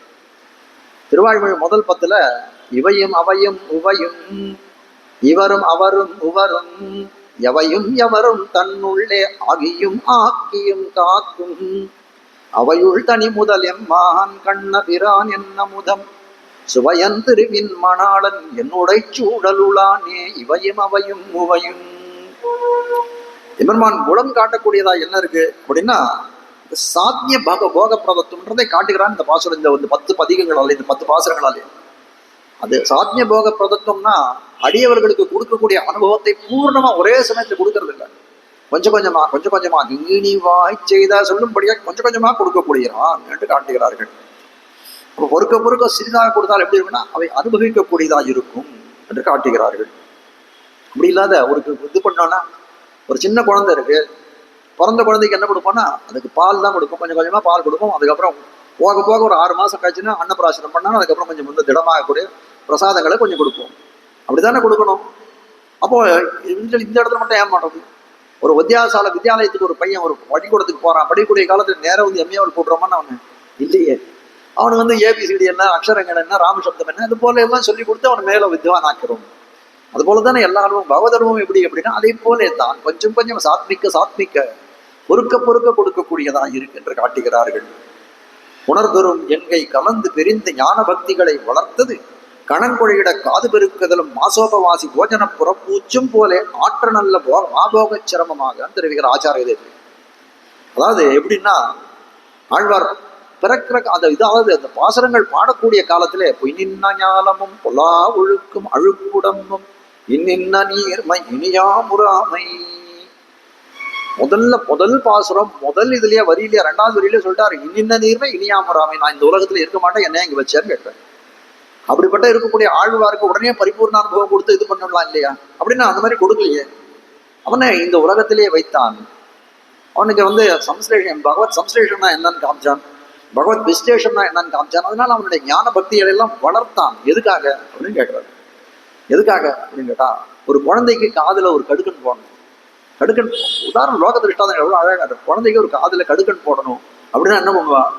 அது முதல்ல அந்த காதை குத்திட்டு அதுல ஒரு நூல் போடுவா, அப்புறம் ஒரு துணியை போடுவா, அப்புறம் ஒரு குதும்பையை போட்டு காதை பெருக்குவார்கள். பெருக்கி அது காதுல கடுக்கனை போடுவார்கள். அது போல எப்படின்னா இந்த இடத்துல சொல்றாரு, ஒரு மாசம் உபவாசம் இருந்தாங்க. ஒரு மாசம் 30 நாள் எல்லாம் சாப்பிடவே இல்லை. மாசோபவாசிக்கு புறப்பூச்சு போலே என்று தெரிவிக்கிறார்கள். ஒரு மாசம் எல்லாம் உபவாசம் வந்தவனுக்கு கொண்டு போய் பஞ்ச பரமான பட்சணம் தூக்கி சாப்பிடுன்னு சொன்னாங்க. சாப்பிட்டானா என்ன ஆகும்? அவன் தாங்கவே மாட்டான். அது சாப்பிடவும் முடியாது, அவனால தாங்க முடியாது, அவன் உடம்பு ஒத்துக்கவே கூடாது. அப்படிப்பட்ட மாசோபவாசிகள் என்ன பண்ணாலும் அந்த காலத்துல உபவாசம் இருந்தவனுக்கு அந்த அன்னங்களை எல்லாம் குழைத்து அவன் உடம்பிலே தருவார்கள். புறப்பூச்சு போலே அப்படியே அந்த சூற்றை உடம்பிலே அப்படியே குழைச்சி பூசிவார்கள். அதுக்கப்புறம் அவனுக்கு ஒரு கஞ்சியை கொடுப்பார்கள், அப்புறம் அவனுக்கு கொஞ்சம் கூழை கொடுப்பார்கள். அப்படி அதுக்கப்புறம் போஜனத்தை கொடுக்கும். அப்போல சாத்விக்க பொறுக்க கொடுக்கக்கூடியதாக இருக்கும். ஆற்ற நல்ல வழிகாட்டும் அம்மான். பொறுக்க எப்படி கொடுப்பான்? ஆற்ற நல்ல வகை காட்டும் அம்மானா இருக்கக்கூடிய அந்த எம்பெருமான் பொறுக்க குடிக்கக்கூடியவன். அப்படிப்பட்டவன் என்ன பண்ணான்? எம்பெருமான் அன்பான சொல்ல, என்னை அடிமை கொண்டான். ஆற்ற நல்ல வகை காட்டும் அம்மான் என்னை அடிமை கொண்டான். அதனால பகவத் அனுபவம் பெறவிருக்கக்கூடியவர்களை எப்படி கொடுத்தான்னா, நித்திய சூரியர்கள் அனுபவிப்பதை போல அதுக்கு துல்லியமான ஒப்பான அனுபவத்தை நமக்கு கொடுத்தான். ஆனால் சாத்விக பொறுக்க கொடுத்தான் என்று தெரிவிக்கிறார். இப்படிப்பட்ட இந்த குணமானது என்ன தெரிவிக்கிறதுன்னா, அந்த திருவிருத்தம் தொடங்கி சூழ்விசும் பணிப்புகள் பொறையந்தம் அது இருக்கிறதுன்னு காட்டுறாரு. எம்பெருமான் அப்படியே பொறுக்க பலவிதமான குணங்களை, எம்பெருமானை பலவிதமான அனுபவங்களை ஆழ்வாருக்கு காட்டினான் என்று காட்டுகிறார்கள். ஆனால் அதுக்கப்புறம் எப்படின்னா, இந்த பாசுரத்துல ரொம்ப தெளிவாக காட்டுகிறார் எப்படி ஆழ்வாருக்கு சாத்மிக்க அந்த பொறுமையாக அனுபவத்தை கொடுத்தான் என்று காட்டுகிறார்கள். அப்ப எம்பெருமானுக்கு என்ன ஆசைன்னா, ஆழ்வார் திருமுடியில போய் வீட்டு இருக்கணும்னு ஆசை. நேர போய் அந்த திருமுடியில போய் வீட்டு இருந்தால் ஆழ்வார் அந்த சந்தோஷத்தையே அவருக்கு பிராணமே போயிடும், அவத்தியம் ஏற்பட்டுடும் அப்படின்னு நினைத்தார். அப்ப என்ன பண்ணாரா எம்பெருமான்? உடனே போய் முதல்ல அப்படி பண்ணக்கூடாதுன்னு அவர் பக்கத்துல போய் நிற்கிறது, அது அவருக்கு முன்னாடி போய் நிற்கிறது, கொஞ்சம் பக்கத்துல நிற்கிறது, இந்த பக்கத்துல நெருங்கி நிற்கிறது, ஒக்கலை மேல இடுப்பு மேல ஏறி உட்கார்றது, மார்புல மேறி உட்கார்றது, நாக்குல உட்கார்றது, கண்ணுல உட்கார்றது, தலையில உட்கார்றது, இப்படிதான் பண்றான்னு தெரிவிக்கிறார். 10 பாசுரங்கள் அப்படிதான் இருக்கிறது. அது காட்டக்கூடிய விஷயத்துல எப்படி இருக்குன்னா, இவையும் அவையும் உவையும் என்னுடைய சூழலுளானே என சுத்தி நிற்கிறான். அப்புறம் இந்த அடுத்த பாட்டு சொல்றார், சூழல் பல நான் அருகலிலானே, அருகில நிற்கிறான். அருகலிலாய என்னோடுடனே ஒக்கலிலான் என்னோடுடனே உடனே பக்கத்துல நிற்கிறான். உடனமர் காதல் மகளிர் ஒக்கலையானே, மடியில உட்காந்துன்றான் இப்ரஹிம். ஒக்கலை மேலிருந்து நெஞ்சினுளானே, அதுக்கு மேல தோழினையானே, நாவினுளானே, கண்ணினுளானே, நெற்றிய உச்சியுளானே. அப்படி சாத்விக்க கொடுக்கக்கூடிய போக பிரதத்துவமா இருக்கிறது. அது போல கெங்கிணி வாய் செய்த தாமரை பூ போலே, அது மாதிரி பொறுமையாக எங்களுக்கு கொடுக்க வேண்டும் என்று தெரிவிக்கிறார்கள். திங்களும் ஆதித்யனும் எழுந்தார் போல். இப்படி கண்ணு கறக்கூடிய காலத்துல மொல்லமா திறக்கணும்னு சொல்லிட்டா, இப்படி எழுதக்கூடிய காலத்துல எப்படின்னா, திங்களும் ஆதித்யனும் எழுந்தார் போல். எப்படியா சாத்தியம்? திங்கள்னு சொல்லக்கூடியது சந்திரன், ஆதித்யன்னு சொல்லக்கூடியது சூரியன். திங்களும் ஒரே சமயத்துல ரெண்டும் இது பண்ணுமா? அவ்வளோ இல்பொருள் ஓமைன்னு சொல்றாங்க. அபூதோபமைன்னு சம்ஸ்கிருதத்துல பேரு, தமிழ்ல சொன்னா இல்பொருள் ஓமை. அதுக்கு உபமானம் சொல்றதுக்கு அந்த மாதிரி இல்லாத பொருளை உபமானமா காட்டினா அது பேர் இல்பொருள் ஓமைன்னு பேர். அசம்பாவிதமாக இருக்கக்கூடியது. அப்போ என்ன அப்படின்னு கேட்டா, ஏன் அந்த மாதிரி கேட்கறாங்க? எப்படி தாமரை சூரியனை கண்டால் மலரும், சந்திரனை கண்டால் குவியக்கூடியது இருக்குது. ஆங்கு மலரும் குவியுமான் உந்திவாய் ஓங்கு கமலத்தின் ஒன்போது ஆங்கை திகிரி சுடர் என்னும் வெண் சங்கம் வானில் பகரும் அதி என்னும் பார்த்து. எம்பெருமானுடைய திருநாபி கமலத்தை ஆங்கு மலரும் குவியுமான் உந்திவாய். திருநாபி கமலத்துல தாமரை இருக்கு. அது என்ன பண்றதுன்னா, குவியறது, மூடுறது. தாமரையுடைய சுபாவம் என்ன? சூரியனை பார்த்தா அதனோட விகசிக்கணும், சந்திரனை பார்த்தா பூமிக்கணும். அப்படித்தானே அதனுடைய தன்மையாக இருக்கக்கூடியது. எம்பெருமான் நாபி கமலத்தில் இருக்கக்கூடிய தாமரை இதுக்கு விலக்கு இல்லைன்னு தெரிவிக்கிறார். அதான் அந்த இடத்துல சூரியன் என்ன அப்படின்னா, ஆங்கு மலரும் குவியமான் உந்திவாய் ஓங்கு கமலத்தின் ஒன்போது ஆங்கை திகிரி சுடர் என்னும் வெண்சங்கம். கையில சக்கரத்தை பிடிச்சிட்டு இருக்கான். கோடி சூரிய சமப்பிரபான்னு சொல்லி எவ்வளவு பெரிய வந்து தேஜஸ் பதார்த்தம் அது. அதை பார்த்து நான் சூரியன் தான் பொதிச்சுடுத்து போல இருக்கு, அப்படியே தாமரை மலர்ந்தது காட்டுகிறார்கள். அதுதான் இடக்கையில் இருக்கக்கூடியது. அது பார்த்தா சந்திரனை போல தன்னழி, அந்த சங்கம்னு சொல்லக்கூடிய தன்னழியாக இருக்கக்கூடியது, ரொம்ப குளிர்ச்சியானது. இந்த அஸ்தமனம் ஆயிடுத்து, சந்திரன் ஓதி ஆயிடுத்து, தாமரைகள் மூடிக்கொள்கிறது என்று காட்டுகிறார்கள். அதுபோல இவர்கள் விஷயத்தை சொல்றார். அந்த எம்பெருமானுடைய ஆபீகமனத்தில் இருக்கக்கூடிய தாமரைகளே இப்படி இருக்கக்கூடிய காலத்திலே உன்னுடைய சங்கத்தின் சக்கரத்தையும் பார்த்து உன்னையே சாட்சாத்தாக நாங்கள் பார்த்தோமே, ஆனால் எப்படி இருக்கணும் அந்த ஸ்திதி அப்படின்னு கேட்கிறார்கள். என்னுடைய கண்களை, எங்களுடைய குற்றங்களை பார்க்கக்கூடிய சமயத்திலே உன் கண்களை மூடிக்கொள்ள வேண்டும், உன்னுடைய கருணையை நினைத்தால் நீ திறந்து கொள்ள வேண்டும். எங்களுடைய குற்றத்தை கண்காணாத இருக்க வேண்டும். வாத்சல்யம், தோஷ போக்கியத்துவம், எங்களை குற்றங்களை பார்த்தா கண்டு காணாம இருக்கணும் அப்படின்னு சொல்றாரு இல்லையா? அது போல வருகிறார். இயற்கையான உன்னுடைய கருணையை நினைத்தால் அந்த அப்படியே அந்த கண்ணை நன்றாக திறந்து எங்களை கடாட்சம் செய்ய வேண்டும் தெரிவிக்கிறார்கள்.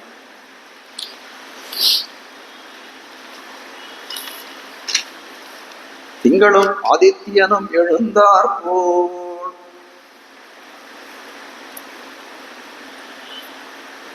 அங்கன் இரண்டும் கொண்டு எங்கள் மேல் நோக்குதியே. அங்கன் இரண்டும் கொண்டு எங்கள் மேல் நோக்குதியே. அது என்ன கண்ணு ரெண்டுன்னு சொல்லணுமா? ரெண்டு கண்ணாலையும் பாருங்க, பாருங்கன்னு சொன்னாலே போதுமே. ரெண்டு கண்ணால பாருன்னு சொல்லணுமா? சுவாமி நீ ரெண்டு கண்ணால பார்க்கணும். ரெண்டு காலால் நடந்து வரீரா அப்படின்னு கேட்கணும்னா வந்துடும் சுவாமின்னு தான் சொல்லுவோம். நடந்தே வந்துடும் சுவாமின்னு சொல்லுவோம். காலால் நடந்து வான்னு கூட சொல்லுவாங்க. ரெண்டு காலம் ஆகிடும் சொல்ற. அங்கன் இரண்டும் கொண்டு, இரண்டும் கொண்டுன்றதுக்கு என்ன அர்த்தம்னா, ஒண்ணு வெளிக்கண், இன்னொன்னு உட்கண். உட்கண்ணு சொல்லக்கூடிய நான் ஞானக்கண், உள்ள ஒரு கண் இருக்கான்னு கேட்டா அது ஞானக்கண். அது ஆச்சாரியனாக எப்படி பார்க்கறான்? வெளிக்கண்ணாலையும் பார்க்கறான், உட்கண்ணாலையும் பார்க்கக்கூடியவனாக இருக்கிறான். அளவந்தார் முதல்ல உடையவரை கடாட்சிச்ச சமயத்துல என்ன பண்றார்? வெளிக்கண்ணாலையும் தன்னுடைய வந்து என்ன சொல்றார், தன்னுடைய ஆசீர்வாதங்களை அவருக்கு பண்ணுகிறார், பரிபூர்ணமான மங்களாசாசனத்தை பண்ணுகிறார்.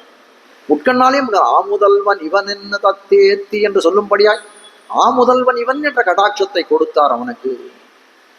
யஸ்ய பிரசாத கலையாக பதிரஹா ஸ்ருணோதி பங்கு பிரதாபதி ஜவேன ச பக்தி மூகஹ அந்தஹ பிரபஷ்யதி சுதம் லபதே ச வந்தியாஹ தம் தேவமேவ வரதம் சரணம் கதோஸ்மி.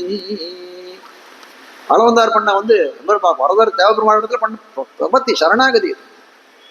ஆளவந்தார் பார்த்து ராமானுஜரை பார்த்து எஸ்ய யாருடைய பிரசாதத்தால கிடைத்தவன் இவன் தேவபெருமானுடைய பிரசாதம். எஸ்ய பிரசாத கலையா, யாருடைய அருளால என்ன நடக்கணும்? பதிரஹா ஸ்ருணோதி பங்குஹு பிரதாபதி ஜவேன ச பக்தி மூகஹா அந்தஹா பிரபஷ்யதி சுதம் லபதே ச வந்தியா. வந்தியா மறுபடியும் யாருக்கூட குழந்தை பிறக்கிறது, காது கேட்கவன் காது கேட்கறது, முண்டியா இருக்கவன் நடக்கிறான். யாருடைய அருளால் இதெல்லாம் நடக்கும்? தேவபெருமானே உன்னுடைய அருளால் நடக்கும்.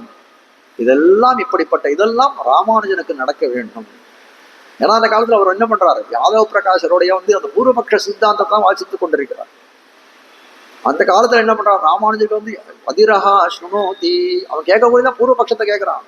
சித்தாந்தத்தை கேட்க வேண்டாமா? நான் வச்சுட்டு போயிருக்கேன் பஞ்சாச்சாரிய பதாஸ்ரிதா, 5 ஆச்சாரியர் இடத்துல நான் சொத்தை நிதியை வைத்துக் கொண்டு போயிருக்கேன். அதை விட்டுட்டு ஏதோ பூர்வபக்ஷத்தை கேட்டு இருக்கானே. பதிரஹா ஸ்ருணோதி. வந்தியா மலடியா இருக்கான், குழந்தையா இல்ல போல இருக்கு அவனுக்கு.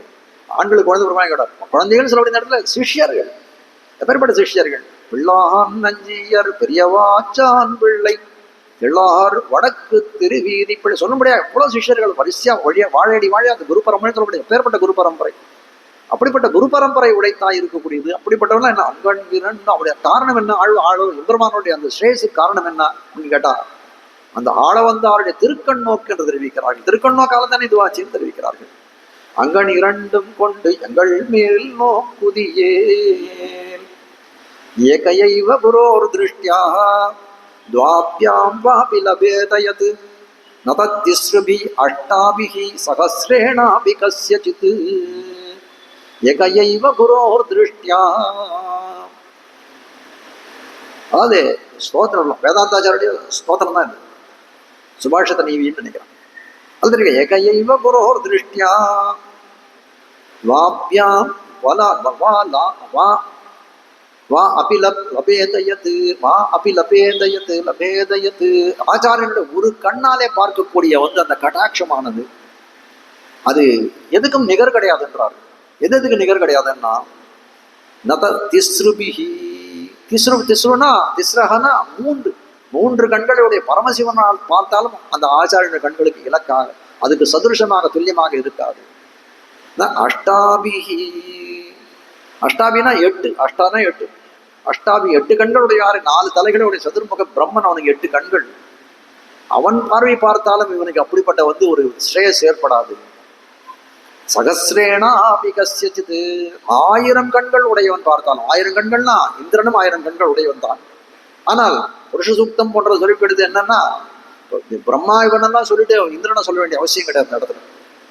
சகசிரசீருஷா புருஷா சகசிராட்ச சகசிரபாத் சொல்லும்படியாய் எம்பெருமான் 1000 கண்களை உடையவன்.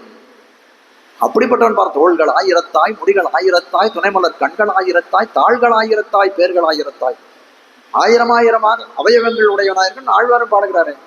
அப்படிப்பட்ட 1000 கண்களை உடையக்கூடிய அந்த ஸ்ரீமன் நாராயணன் பார்த்தாலும் அந்த நன்மை ஒரு ஆச்சாரியன் தன் கண்ணாலே பார்க்கக்கூடிய நன்மை உண்டா விளையாமன்னா விளையாதுன்னு தெரிவிக்கிறார்கள். அப்ப யார் பார்த்தா நடக்கும்னா ஏகையைவ குரோர் திருஷ்ட. ஒரே கண்ணால பார்த்தா கூட போதும். ஒரு கண்ணு மூடி ஒரு கண்ணால் பார்த்தா போதும்னு இருக்காது. ஆதித்யன் ஒரு கண், ஆச்சாரியன் ஒரு கண் இல்லை 2 கண். 2 கண்ணா 2 கண், ஒரு கண்ணு சொல்லக்கூடிய ஞானக்கண். ஞான திருஷ்டினாலே பார்த்து இவனுக்கு எல்லா சேஷம் விளைய வேண்டும் என்ற மங்களாசாசனம் பண்ணாரே. ஆனால் அதுல விளையக்கூடிய நன்மை இந்த உலகத்திலே யாராலையும் கொடுக்க முடியாது. முக்கண்ணனாலையும் கொடுக்க முடியாது, எண்கண்ணனாலையும் கொடுக்காது, 1000 கண்ணனாலையும் கொடுக்க முடியாது அந்த நன்மையை என்று தெரிவிக்கிறார். அங்கண் 2 கொண்டு எங்கள் மேல் சாபம் இழிந்தேனோ எம்பாவாய். அங்கண் 2 கொண்டு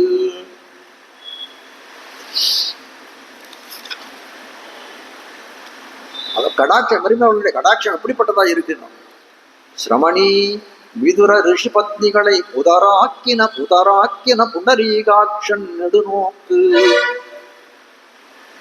ரகசியங்கள் தெரிவிக்க சிரமணின்னு சொல்லக்கூடிய சபரி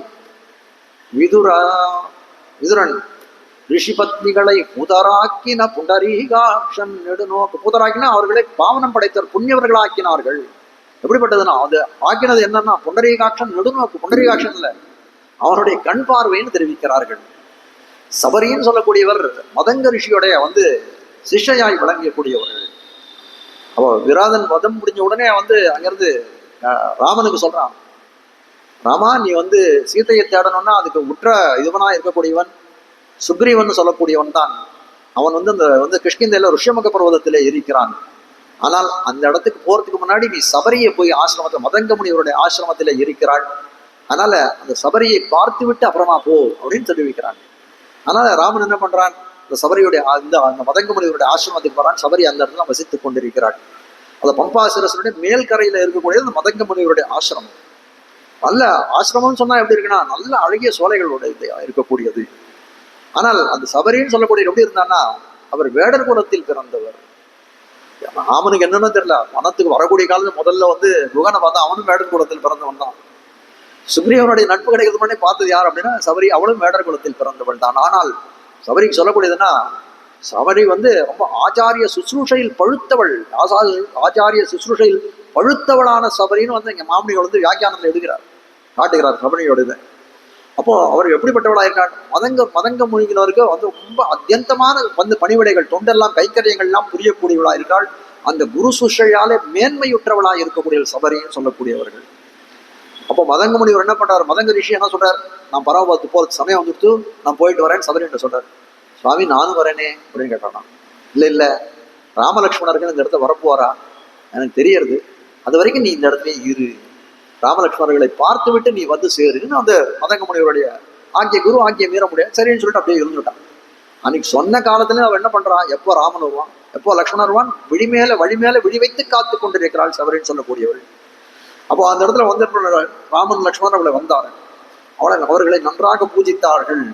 அதனால என்ன சொல்றாரு, அப்போ கடைசியில் என்ன சொல்றாங்க, உன்னுடைய அந்த புண்டரீகாட்சம் உன்னுடைய பாவனமான திருக்கண்களாலே எனக்கு இது பண்ணாரே, நான் மேலான லோகத்தை செல்லுகிறேன், என்னுடைய குருமார்கள் எல்லாம் சென்று அந்த மீட்சி எண்ணி வைகுந்தமான கருத்துக்கு நான் செல்லுகிறேன் என்று தெரிவித்தாள். அப்படிப்பட்ட சபரின்னு சொல்லக்கூடிய சிரமணி தர்ம நிபுணாம் என்று தெரிவிக்கிறார்கள். தர்ம நிபுணாம், நல்லா வந்து ஆச்சாரத்திலே பழுத்தவளாய் இருக்கக்கூடியவள். இன்னொரு ஒரு விஷயம் தோணணும்னா, ராமாயணத்துல ஒரு கட்டம் விசாரம் பண்ணக்கூடியது. குகன்னு சொல்லக்கூடியவன் ராமன் வந்த காலத்திலே அவனுக்கு சாப்பிட்றதுக்காக சில விஷயங்கள்லாம் வந்து பதார்த்தங்கள்லாம் கொண்டு வந்து கொடுக்குறான். அங்க என்ன கிடைக்கும், அந்த காட்டுல கிடைக்கக்கூடிய கனிகள் அது போல இருக்கிறதான் கொண்டு வந்து கொடுக்குறான். அப்போ அவன் என்ன சொல்றான், ராமன் சொல்றான், இந்த வனவாசத்து சமயத்துல நான் யார்கிட்டையும் எதுவும் பிரதிகிரகம் வாங்குவதாக இல்லை, அது மாதிரி உனக்கு ஒரு ரத்தம் இருக்கு வாங்க மாட்டேன்ட்டான். ஆனால் எப்போ வந்து இந்த மதங்க முனிவர் வந்து சபரி இடத்துல இந்த ராமனும் லக்ஷ்மணனும் வந்து சேர்ந்தார்களோ வரப்போறான்னு சொன்னாலோ, அன்னைக்குலேருந்து அந்த ஆசிரமத்தில் இருக்கக்கூடிய சுவையாக தன் நாவிற்கு சுவையாக இருந்த கனிகளை வந்து எடுத்து வைத்தான்னு சொல்றாரு. தன் நாவிற்கு சுவையாக இருந்த கனிகள் அப்படின்னு சொன்னா என்ன அர்த்தம்னா, அவ சாப்பிட்டு பார்த்ததுன்னு அர்த்தம் இல்லையா. அன்னைக்கும் அமுதூரம் என்னாவுக்கே அப்படின்னு சிறுத்தாங்களா சொல்றாரு இல்லையா ஆழ்வார் நமது, அன்னைக்கும் அமுதூரம் என்னாவுக்கே. அது போல அவள் நாவுக்கு சுவையாக இருந்த கனிகள் அப்படின்னா அவள் சாப்பிட்டு பார்த்த கனிகள். அவர் கூட கொடுக்கலாமாண்ணா, ஆண்டாலே கொடுத்துருக்காளே, சூடி கொடுத்த நாச்சியார் சொல்ற, தன் கழுத்து கொடுத்தோன்னு அதான் உத்தேசம். அப்போ அப்படி சொல்ற அவள் இடத்துல வாங்கிட்டாரு. அப்போ வித்தியாசம் என்ன, அவனும் ஒரு வேடன் இவனும் ஒரு வேடு வச்சு தானே அங்க வாங்கிட்டாங்க இல்லையா. இதெல்லாம் ஒரு பெரிய பட்டிமன்றத்துல ராமன் பாவம் ரொம்ப சாது, அவன் இருந்த காலத்தையும் சாதுவா இருந்தா போன காலத்தையும் அவன் விடுறதில்லை, பிடிச்சி இழுத்துட்டே தான் இருக்கும். அப்போ அவன்கிட்ட வேண்டாம் இவன்கிட்ட வாங்கிக்கலையே அப்படின்னு கேட்டா சொல்றாரு, காரணத்தை தெரிவிக்கிறார். குரு சுசுருஷையில் பழுத்தவளாய் பழுத்த ஞானாதிக்கையாய் இருக்கக்கூடியவள் சபரி. ஆச்சாரி சம்பந்தம் இருக்கணும். கேட்கக்கூட நான் உதயசமாலையில் சொன்னேன், மதுரை இவர் அனந்தாழ்வார் ராமானுஜர் ஒரு தடவை திருமலைக்கு எழுந்தருளி கொண்டிருக்கிறார். எழுந்தருளக்கூடிய காலத்துல இந்த திருவேங்கடமுடி யாருன்னு தெரியுது. சரி, அனந்தாழ்வார் மேல திருமலையில கைங்கரியம் பண்ணிருக்காரு. சாட்சாத் அவர் திருவடியாக இருக்கக்கூடியவர் அனந்தாழ்வார். அனந்தாழ்வார் இருக்கக்கூடிய காலத்துல என்ன பண்ணார், இவர் வந்து ஒரு எம்பெருமான என்ன பண்ணார், ஒரு பாலகனாக உருவம் கொண்டார். கையில நிறைய பிரசாதம் எடுத்துட்டு போனார். இந்த காலத்திலே கஷ்டமா இருக்கு, சிரமமா இருக்குன்னா, இந்த படி போட்டிருக்க காலத்துல அந்த காலத்துல வந்து ஒரு மலை ஏறி போனா எவ்வளவு சிரமமா இருக்கணும். சப்தகிரிய ராமானுஜர் கொஞ்சம் வந்து அப்படியே கொஞ்சம் இது பண்றார். அந்த படி பாஷையாரன் இப்போ இருக்கக்கூடிய அந்த ராமானுஜர் எழுந்திருக்கக்கூடிய அந்த விக்கிரகங்கள் பிரதிஷ்டாபனம் பண்ணிருக்கக்கூடிய இடத்துல, அந்த இடத்துல வந்து இந்த சிறுவனானவன் எம்பெருமானாரை பார்த்து, சுவாமி அப்படியே நான் வந்து இவனால அனந்தாழ்வாரால் அனுப்பப்பட்டவன், இந்த பிரசாதத்தை கொஞ்சம் சுவீகரிச்சு கொஞ்சம் சிரம பரிகாரம் பண்ணிக்கொள்ள வேண்டும் அப்படின்னு தெரிவிச்சானாம். அப்போ உடனே அவர் சொன்னாராம், நீ யாரோ என்னமோ, உனக்கு என்ன சம்பந்தம் இல்லை எனக்கு தெரியல. இல்லை சுவாமி, அனந்தாழ்வார் சம்பந்தம் தான், அனந்தாழ்வார் சம்பந்தம் திருவடி சம்பந்தம்னா ஆச்சாரிய தனின்னு சொல்லுவோம். ஆச்சாரிய தனியன் சொல்லணும்னா அகிலாத்ம குணாவாசம் அஜானதிமிராபகம் அஷிதானாம் சரணம் வந்தே அனந்தாரிய தேசிகம். அந்த தனியா அது முன்னாடி யாருக்குமே தெரியாது, யாருக்குமே தெரியாது. இவரே அந்த சமயத்துல தோன்றது உடனே ஆசுகவியாக சொன்ன கனியன் தானே அதை காட்டுகிறார்கள். அவர்கள் ஆச்சாரியர்கள் எதிர்பார்க்கக்கூடியது என்ன அப்படின்னா, ஒரு ஆச்சாரிய சம்பந்தம் இருக்கக்கூடியது ரொம்ப சிரேஷ்டமான விஷயம் என்று தெரிவிக்கிறார்கள். அதே விஷயத்தை தான் இந்த சபரியினுடைய விஷயத்திலும் வந்து எடுத்துக்கொள்கிறார்கள். சபரியை வந்து இடத்துல வாங்கினான் அப்படின்னு சொன்னா, குரு சுஸ்ரழியிலே பழுத்தவளாக இருக்கக்கூடியவள், ஞானாதிக்கையாக இருக்கக்கூடியவள், கைங்கரியங்கள் பல புரிந்தவள். அதனால அவரிடத்திலே கொள்ளக்கூடியதாய் இருந்தது. அது இல்லாதனாலே குகனிடத்திலே எடுக்கக்கூடியதாய் விரும்பக்கூடியதாய் இல்லை, பிரதிகிரகம் கொள்ளக்கூடியதாய் இல்லை என்றுதான் விஷயம் என்று காட்டுகிறார்கள்.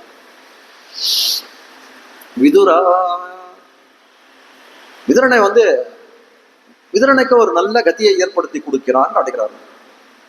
கண்ணபிரான் எப்படி பண்றான், விதுரன் திருநாளில விதுராணி பூஜை சுச்சின்னு தெரிவிக்கிறார்கள். விதுரனுடைய திருமாளிகளை போய் அமுது செய்தார் கண்ணன் பெருமான். எங்க எல்லாத்தையும் விட்டுட்டு போனார். துரியோதனனை விட்டார், துரியோதன மாளிகையை விட்டார், வந்து துரோணாச்சாரியரை விட்டார், கிருபாச்சாரியரை விட்டார், பீஷ்மாச்சாரியரை விட்டார், எல்லா சாரியரையும் விட்டார். கடைசியில யாரு திருமாளிகைக்கு போனாரா, விதுரனுடைய திருமாளிகை தான் போனார். விதுரன் திருவாளியில போனார், அங்க போய் வந்து போஜனம் பண்ணாருன்னு கட்டுறாரு. அவன் கொடுத்தது ஏதோ ஒண்ணு, அதான். ஆனால் விதுரன் கொடுத்தது என்னன்னா, அதுல இருக்கக்கூடிய சுச்சி, ஆனா அந்த தூய்மை வேற எந்த இதுலையும் கிடையலன்ற சுச்சின்னு தெரிவிக்கிறார். அந்த அவனை விதுரனால எடுப்பப்பட்ட வந்து கொடுக்கப்பட்ட பதார்த்தம் அன்னம் ஒண்ணும் இடல, அவன் வாழைப்பழம் கொடுத்தாதான் சொல்றான். அது சுச்சி தூய்மை வாய்ந்ததாக இருக்குது. அது என்ன தூய்மை அப்படின்னா, துயோமாய் வந்தோம், மனத்துல உள்ளும் புறமும் இருக்கக்கூடிய தூய்மை. அவன் மனசுல வந்து எம்பெருமான உட்கார வைக்கக்கூடிய சமயத்தை கூட தடவி பார்த்தான், அந்த இடத்தை தடவி பார்த்தான் விதுரன். விதுரஸ்ய மகாமதின்னு தெரிவிக்கிறார்கள். ரொம்ப புத்தி கூர்மையானவன் விதுர. நீதின்னு சொல்லக்கூடியது இருக்கக்கூடிய வந்து 5-6 காண்டங்கள், எவ்வளவு ஸ்லோகம், 400-450 ஸ்லோகங்கள், ரொம்ப அற்புதமான விஷயங்கள் தெரிவிக்கக்கூடிய அவ்வளவு பெரிய மகாமதியா இருக்கக்கூடியவன். எல்லாருக்கும் எல்லா சமயத்திலும் வந்து திருதராஷ்டிரன் குறிப்பா எந்த சமயத்திலும் நன்மை நினைத்தவன் உண்டு அப்படின்னா துரியோதனன் கூட கிடையாது, விதுரன் தான் சொல்லணும். அப்படிப்பட்டவன் என்ன பண்றான், தடவி பார்க்கறான். நான் எங்கேயாவது எனக்கு தெரியாத எங்கேயாவது முள்ளுக்குள்ள வச்சிருப்போம், துரியோதன உப்பை உண்டு வளர்ந்தவன் ஆச்சே நான் அப்படிப்பட்ட விதுரன் திருவாளிகளே வந்து வந்து அன்னத்தை புஜிக்கிறார் எம்பெருமானவர். போய் விதுரன் திருவாளிகள் அமுது செய்கிறார். அப்புறம் என்ன பண்றார், அவனுடைய எம்பெருமானுடைய திருக்கண் நோக்காலே அவனுடைய சகல சாம்சாரிக தோஷங்கள், இந்த உலகத்தின் கண் இருக்கக்கூடிய தோஷங்கள் எல்லாம் போய் பரிசுத்தரானான் என்று தெரிவிக்கிறார்கள். சிரமணி விதுர ரிஷி பத்னிகளை கீழே ஒரு நாள் சொன்ன இந்த பக்த விலோச்சனம்னு சொல்லக்கூடிய ஒரு இடம். அதாவது இந்த மதுரைக்கு கண்ணனுடைய அந்த அந்த திருவாய்ப்பாடியோட பரிசரத்துல பக்கத்துல இருக்கக்கூடியது பக்த விலோச்சனம். இந்த பக்த விலோச்சனத்துல வந்து ரிஷிகள் எல்லாம் தபஸ் பண்ணி கொண்டிருக்கிறார்கள். அந்த இருக்கக்கூடிய அம்பரமே தண்ணீர்கள் சொன்ன விஷயம்தான் அது. ஆனால் ரொம்ப சுருக்கமாகவே தெரிவிக்கிறேன். அதடுத்த கண்ணன் காட்டுல பசுக்களை மேய்க்க போன காலத்திலே கூட இருந்த தோழர்கள் எல்லாம் கண்ணா பசிக்கிறதே எங்களுக்கு அன்னம் வேண்டும் கேட்ட காலத்திலே போய் அந்த இடத்துல ஒரு தீர்க்கசத்திர யாகம் நடக்கிறது. அந்த இடத்துல ஒரு குறவில்லாத வந்து அன்னத்துக்கு ஒன்றும் குறவில்லை, போய் கேளுன்னா என் பேரை சொல்லி கேளு அப்படின்னாராம். பாவம் வேகாத வீட்டில் குழந்தைகள்லாம் போச்சு, அங்கே போனால் இல்லை போட்டாராம். ரிஷிகள்லாம் ஒன்று சாப்பாடு கடை ஒன்று கடை நாங்கள் யாருக்கெல்லாம் பிடிச்சாதான் போயிட்டு வாண்டாம். உடனே கண்ணன் கிட்ட திருப்பி கண்ணா நாங்கள் போகாத இருந்தால் கொஞ்சமாவது பசியோட நின்றுருப்போம், ஒன்னால கேவச்சி கட் போனால் இன்னும் ஜாஸ்தி பசி எடுக்கிறது, வெளியில் வர காயிருது அப்படின்னாலாம். இல்லை கவலைப்படாத, உனக்கு வந்து நீ யாருகிட்ட போய் கேட்டான், ரிஷிகள் போய் கேட்டான். ரிஷிகள் போய் கேட்டால் யார் சாப்பாடு போடுவான்? ஆம்பளைகள் சாப்பாடு போட்டதான் இந்த காலத்து இது இருக்கா.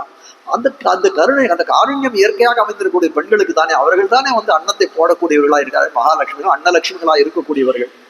அதனால அவர்கள் தான் உங்களுக்கு அன்னத்தை வழங்குவார்கள். அவர்களிடம் கேளுணும் அப்படி சொல்லக்கூடிய காலத்துல ரிஷிபந்திகள் பல பேர் என்ன பண்ணாங்க, அவன் வந்து அந்த பிரசாதங்களை வந்து மூட்டை கட்டிக்கணும் ஓடி வரா அந்த வேகாத வெயில்ல. அப்படியே பாருங்க, அதுல ஒரு பிராட்டியா ஒரு ரிஷிபத்னியா இருக்கக்கூடியவள் கண்ணனாடைய விஷய பிராவண்யத்திலே தன்னுடைய மனத்தை எல்லாம் விட்டாள் என்று தெரிவிக்கிறார்கள். அப்படியே வந்து அப்படியே அவளுடைய பாவ புண்ணியங்கள் எல்லாம் ஒரே சமயத்தை அப்படியே போயிடுறார்கள். அதே மாதிரி சிந்தையந்தின்னு ஒருத்தர் அவருடைய வைபவத்தையும் தெரிவிக்கிறார்கள். அதே மாதிரி இந்த ரிஷிபத்னியும் என்ன பண்ணாள், கண்ணனே எல்லாம் சொல்லி அந்த எதிர்ப்புகளை எல்லாம் மீறி வரக்கூடியவளாக இருந்தாள். அப்போதே அவள் சம்சாரத்திலிருந்து விடுபட்டாள் என்று தெரிவிக்கிறார். புண்டரீகாட்சன் நெடுநோக்கு சிரமணி விதுர ரிஷி பத்னிகளை பூதராக்கின புண்டரீகாட்சன் நெடுநோக்கு அங்கண் இரண்டும் கொண்டு எங்கள் மேல் நோக்குதியே எங்கள் மேல் சாபம் இழிந்து. என்ன சாபம் இவர்களுக்கு? எங்கள் மேல் சாபம் இழிந்து, எங்கள் மேல் சாபம், எங்கள் சாபம் போணுமே என்றார்கள். என்ன சாபம் இவர்களுக்குன்னா, என்ன சாபம் இவர்களுக்கு? யார் கொடுத்த சாபம்? எப்போது கிடைத்த சாபம்? வரிசையா கேள்விகள் எல்லாம் அடித்துக் கொண்டே வருகிறார்கள். அவசியம் அனுபவித்து தீர வேண்டிய பாபமா இருக்கிறது சாபம். என்ன சாபம் இவர்களுக்கு? பாபம்னு சொல்லக்கூடியது என்னன்னா, எம்பெருமானை விட்டு பிரிந்திருக்கக்கூடியதான் இந்த பாபம். அதுதான் இந்த பாபத்தின் பலன். இதுதான் சாபமா எடுத்து இந்த கண்பட்டவாறு அங்கன் இரண்டும் கொண்டு எங்கள் மேல் நோக்குதியேல் எங்கள் மேல் சாபம் இழிந்தேலோர் எம்பாவா எங்கள் மேல் சாபம் இழிந்து. எம்பெருமானுடைய ஒருவர் அவயம் திருக்க புண்டரீகாட்சன் நெடுநோக்கில பார்த்தோம். சாபம் இழிந்தோம்னா எம்பெருமானுடைய ஒருவர் அவயவங்களும் ஒரு சாபத்தை தீர்த்தது என்று தெரிவிக்கிறார்கள்.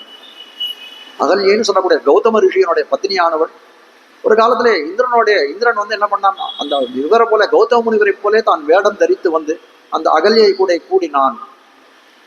அது முதல்ல அவருக்கு தெரியாது, அப்புறம் தெரிஞ்சு கொடுத்தது. ஆனால் என்ன பண்றாரு, அந்த கௌதமர் அவருக்கு வந்து ஒரு சாபத்தை கொடுக்கிறார். சில பேர் என்ன சொல்ற, கல்லா போனான்றார். ஆனா ராமாயணத்துல அப்படி காண கிடைக்கல. உருவம் அற்றவளா அருவமாக இருந்தாள், அந்த காட்டிலே இருந்தாள். எந்த சமயத்துல ராமனுடைய ஸ்பர்ஷம் அந்த திருவடி படுகிறதோ அந்த சமயத்திலே உனக்கு வந்து விமோச்சனம்னு தெரிவித்தார்கள்.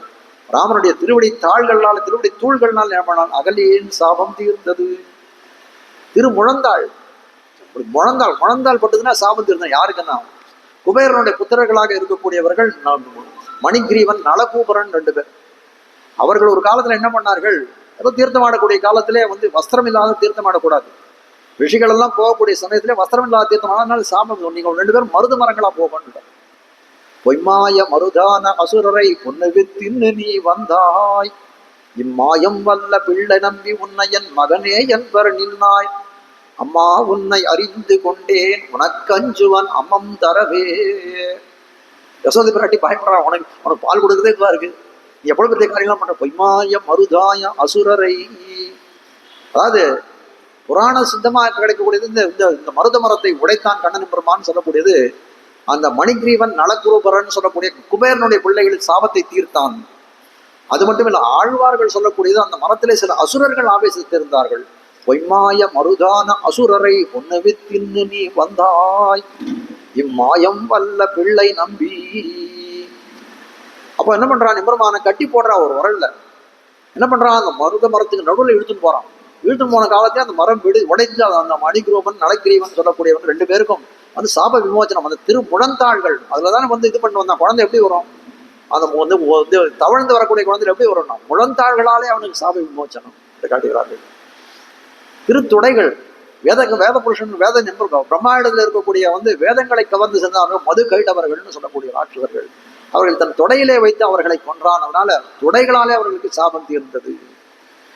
ருத்ர சாபம், ருத்ரனுக்கு வந்து நினைக்க கிடங்கு வேதாபகார குருபாதக தைத்திய பீடாதி ஆபத் விமோச்சன மகிஷ்ட பல பிரதானைஹி கோன்ய பிரஜா பசுபதிஹி பரிபாதிகஸ்ய வெந்தார் என்பும் சுடுநீரம். பிரம்மாவுடைய அவன் 5 தலைகள் இருக்கக்கூடிய காலத்தை ஒரு தலையை பிடிக்கிட்டான். அதனால பிரம்மஹத்தி தோஷம் வந்து கையில கபாலம் முட்டிடுச்சு. வெந்தார் என்பும் சுடுநீரும் மெய்யில் பூசி கையகத்து ஓர் சந்தார் தலை கொண்டுலகேழும் தெரியும் பெரியோன் தான் சென்னு என் நெந்தாய் சாபம் தீரென்ன இளங்க முது நீர் திருமார்பில் சந்தான் சந்தார் பொழில் சூழ்ந்த சாளக்கிராமம் அடை நெஞ்சே. கபாலம் என்ன கொடுத்தாலும் அந்த கபாலத்தை ரொம்பவே இல்லை. அந்த கபாலம் ரொம்பினாதான் சாப விமோச்சனம். பிரம்மா கொடுத்த சாபம் அது. அப்போ என்ன கொடுத்தாலும் இல்லை. எங்க போய் தீர்த்ததுன்னா பதரீகாசிரமத்தை போன காலத்துல அந்த எம்பெருமான் தன்னுடைய ஸ்வேத நீர் அந்த மார்பில இருக்கக்கூடிய வியர்வையை தெளித்தான். அது ரொம்ப கபாலத்தினுடைய இது போனதுன்னு. துர்வாச சாபம், துர்வாசர் சாபம் கொடுத்தான் இந்திரனுக்கு. அதனால என்ன ஆச்சுன்னா எல்லா செல்வங்களும் போச்சு. அது எம்பெருமானுடைய வந்து என்ன சொல்றது, அந்த 1000 தோளால் அலைகடல் கிடைந்தான், மகாலட்சுமி திரும்பி அடைந்தான். அப்போ அந்த சம்சேஷத்தை கூட கூட்டக்கூடியதா துர்வாசனுடைய இதுவால என்ன நித்திய சம்சேஷம் ஏற்படும் மகாலட்சுமியோட என்று காட்டுகிறார்கள். அதனால எங்கள் மேல் சாபம் இழிந்து இவ்வளவு பேர் சாபங்களை நீக்கினாயே, எங்கள் மேல் சாபம் உன்னை பிரிந்து இருக்கிறதே எங்களுக்கு சாபம் தானே, எங்கள் மேல் சாபம் இழிந்து. எம்பெருமானுடைய திருமேனியில 3 திவ்யமான அவயவங்கள் நமக்கெல்லாம் வந்து என்ன சொல்றது உத்தேசம், அதெல்லாம் தேவை. அதுதான் முதல்ல இருக்கக்கூடியது என்ன அப்படின்னா எம்பெருமானுடைய திருக்கண்கள். அந்த திருக்கண் நோக்கம் நம்ம மேல படணும். திருக்கண் நோக்கம் நம்ம மேல படணும். குரத்தாழ்வான் தன் தரிசனத்தை இழந்தார், தரிசனத்துக்காக தரிசனத்தை இழந்தார். தன்னுடைய பார்க்கக்கூடிய தன்மையிலே இல்லை அவர். ஆனால் அப்படி இருந்து கூட வந்து மலாசாசனம் பண்ணக்கூடிய காலத்துல அனுதினம் போய் மலாசாசனம் பண்ணுறாங்க. என்ன இந்த மாதிரி இது பண்றீங்களே அப்படின்னு கேட்ட காலத்துல நீங்க எம்பெருமானை வந்து கண்ணால தரிசனம் பண்ண முடியலையே அப்படின்னு. அதை பத்தி என்ன இருக்கு, அவர் பார்வை நம்ம மேல படுமே, அவர் பார்வை நம்ம மேல படுமே. காஞ்சி சுவாமியோட உபன்யாசத்துக்கு ஒரு சுவாமி ஒருத்தர் தொண்டமண்டலம் ஸ்கூல்ல, சென்னையில தொண்டமண்டலம் ஸ்கூல்னு ஒரு இடம் அப்படின்னு சொல்றதுல 50 வருஷத்துக்கு முன்னாடி 60-70 வருஷத்துக்கு முன்னாடி சமாச்சாரம். ஒரு சுவாமி ஒருத்தர் வந்து நித்தியம் அனுதினமே காலக்ஷேபத்துக்கு வருவாராம். அந்த மாதிரி காலக்ஷேபம் தான் 3 மணி கால 4 மணி கால காலக்ஷேபம் அதெல்லாம். அப்போ ஒருத்தர் வரக்கூடியவர், அவருக்கு வந்து என்ன சொல்றது, காதும் கேட்காது கண்ணும் தெரியாது. அவர் சுவாமி காதும் கேட்காது கண்ணும் தெரியாது, ரெண்டுமே தெரியாது. அவர் வந்து ஆனா கோட்டில அனுதினமும் வந்து முதல்ல வந்து உட்காந்துக்க வேண்டியது, அப்புறம் முடிஞ்ச உடனே எழுந்து போக வேண்டியது. ஒரு நாள் சுவாமி கூப்பிட்டு கேட்டார் அவர் இடத்துல, உங்களுக்கு காதும் தெரியல கண்ணும் கேட்கல, இந்த கோட்டில எதுக்கு வந்து உட்கார்ந்து என்ன அவசியம் அப்படின்னு. அவன் கோஷ்டியில் உட்கார்றதுதான் பையன், கோஷ்டியில் உட்கார்றதுதான் பையன், வேற என்ன பையன், இந்த இப்படிப்பட்ட கோஷ்டியில் உட்கார்றதான பையன், வேற என்ன இருக்கு. அந்த மாதிரி பாகவதர்கள் கோஷ்டியில் உட்கார்றதான பையன். அந்த விஷயம் புரியல இல்லை, இது வரைக்கும் நீங்க கேட்காத அர்த்தத்தையும் ஆடியன்னு சொல்லிட்டு போறேன். ஆண்டாள் கோஷ்டி அது திருப்பாவை கோஷ்டி, இதை அனுபவிக்கிறோம் எல்லாரும் சேர்ந்து இப்போ அனுபவம் பண்ணக்கூடிய காலத்தில் இது இங்கே இருப்பது தான் பயன் என்று காட்டுகிறார்கள். அப்போ அது என்ன இப்போ காட்ட வந்த விஷயம் என்னன்னா திருக்கண்கள் தான் உத்தேசம். முதலாக இருக்கக்கூடிய அந்த திருக்கண் நோக்கம் பட வேண்டும். யாயமானம் ஹி புருஷம் எம் பச்சேத் மதுசூதனஹா சாத்விகத் சத்து விக்யய சவை மோக்ஷார்த்தக சிந்தகா. ஜாயமான காலகட்டாட்சம். ஜாயமானம்னா இந்த வந்து இந்த சிசுவாய் அந்த கர்ப்பத்திலே இருக்கக்கூடிய காலம். அப்படியே அந்த ஜாயமான காலத்திலே அந்த கடாட்சம் ஏற்பட வேண்டும். பிரகலாதன் போன்றவருக்கு அப்படிப்பட்ட கடாட்சம் ஏற்பட்டது. அப்படி கடாட்சம் பெற்றவர்கள் ஞானமான கால கடாட்சம் பிறந்தவர்களா எப்படி இருப்பாங்க, பிரகலாதன் போல நல்ல ஞானவான்களும் பக்திமான்களாகவும் இருக்கக்கூடியவர்கள். அப்படிப்பட்டவர்கள் எதுல நோக்கா இருக்கும்னா எம்பெருமானுடைய திருக்கண் நோக்கலால் பட்டதுனால எதுல நோக்கா இருக்கும், திருவடிகளே நோக்காக இருக்கும். அவருக்கு திருவடிகளே நோக்காக இருக்கும். அந்த திருவடி அப்படி பார்த்த உடனே நிமிர்ந்து பார்ப்பாங்க. முடியானே உலகம் தொழுதேத்தும் சீரடியானே. ஆழ்வார் போய் வந்து ஆழ்வார் எப்ப என்ன பண்ணுவாரு, சரணாகதி பண்ணக்கூடிய. அவர் எப்போ போய் சரணாகதி எங்க பண்ணணும், திருவடியில் தானே பண்ணோம். அப்படி இருக்கிற என்ன பாடின, முடியானே மூலகும் தொழுதேத்தும் சீரடியானே. அப்படியே வாசல் இருந்துக்கணும். ஆழ்வார் எப்படி எழுதணும், சீரடியானே மூலகும் தொழுதேத்தும் முடியானே. முதல்ல திருவடி தானே பார்க்கணும். ஏன் பார்த்தரணும், ஏன் முடியானேன்னு எழுதினாரு கேட்டாலும் சொன்னார், இல்ல யாரு காலில் உடனே தெரிஞ்சுக்கணும் இல்லையோ. உளறவன் நமக்கு ஏதாவது பண்ண முடியினார்கள், அவங்காலே நம்ம விழுந்துடக்கூடாது. முடியான் அவன் முடி என்னன்னு பார்த்தாராம். ஆஹா எம்பெருமான் தான். முழு உலகம் தொழுதேத்தும் சீரடியானே. அப்படி நியாயமான காலகடாட்சம் ஏற்பட்டது. அதனால அவனுக்கு திருவடிகளே வந்து கண்கால் இதுவா இருக்கு. அந்த திருவடியில விழுந்தவன் அப்படி நிமிர்ந்து பார்க்கிறான். எம்பெருமான அவயவங்களா சேவிக்கணும்.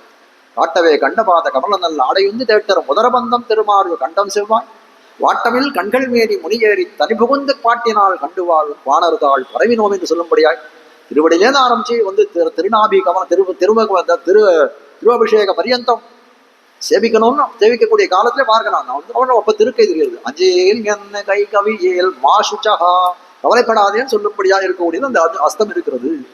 அன்னு கருவரங்கத்துள் கிடந்து கைதொழுதேன் கண்டேன் திருவரங்கமேயான் திசை அங்கனிரண்டும் கொண்டு எங்கள் மேல் நோக்குதியல் எங்கள் மேல் சாபம் இழிந்தேலோர் எம்பாவா, எங்கள் சாபத்தை எல்லாம் தீர்க்க வேணும் என்று தெரிவிக்கிறார்கள். அப்புறம் சாபத்தை எல்லாம் தீர்க்கிறேன் அப்படின்னு சொல்லக்கூடிய காலத்துல மேல அடுத்த பாட்டு மாறி மலை முழஞ்சில், உங்க சாபத்தெல்லாம் தீர்க்கிறேன், உங்களுக்கு என்ன வேணும், அபேட்சிதம் என்ன என்று கேட்கக்கூடிய காலத்திலே சபையில வந்தா சொல்றோம். நாங்க இந்த இடத்துல இப்படி சொல்ல முடியும், தனியாக இருக்கக்கூடிய இடத்துல சொல்ல சபையில வந்து கேட்கலாம் அப்படின்னு தெரிவிக்கிறார்கள். அப்படி சபையில வந்து என்ன தெரிவித்தார்கள் என்ற அனுபவத்தை நாளை பார்ப்போம். நாளை அனைவரும் வந்து சேர வேணும் என்று பிரார்த்திப்பேன். அப்படி இன்றைய அனுபவத்தை தலை கட்டுகிறேன். இன்றைய பாசனமான அந்த மாரிமலை முழஞ்சில் அனுசந்தானத்தோடு இன்றைய வைபவத்தை நிறுத்துவோம்.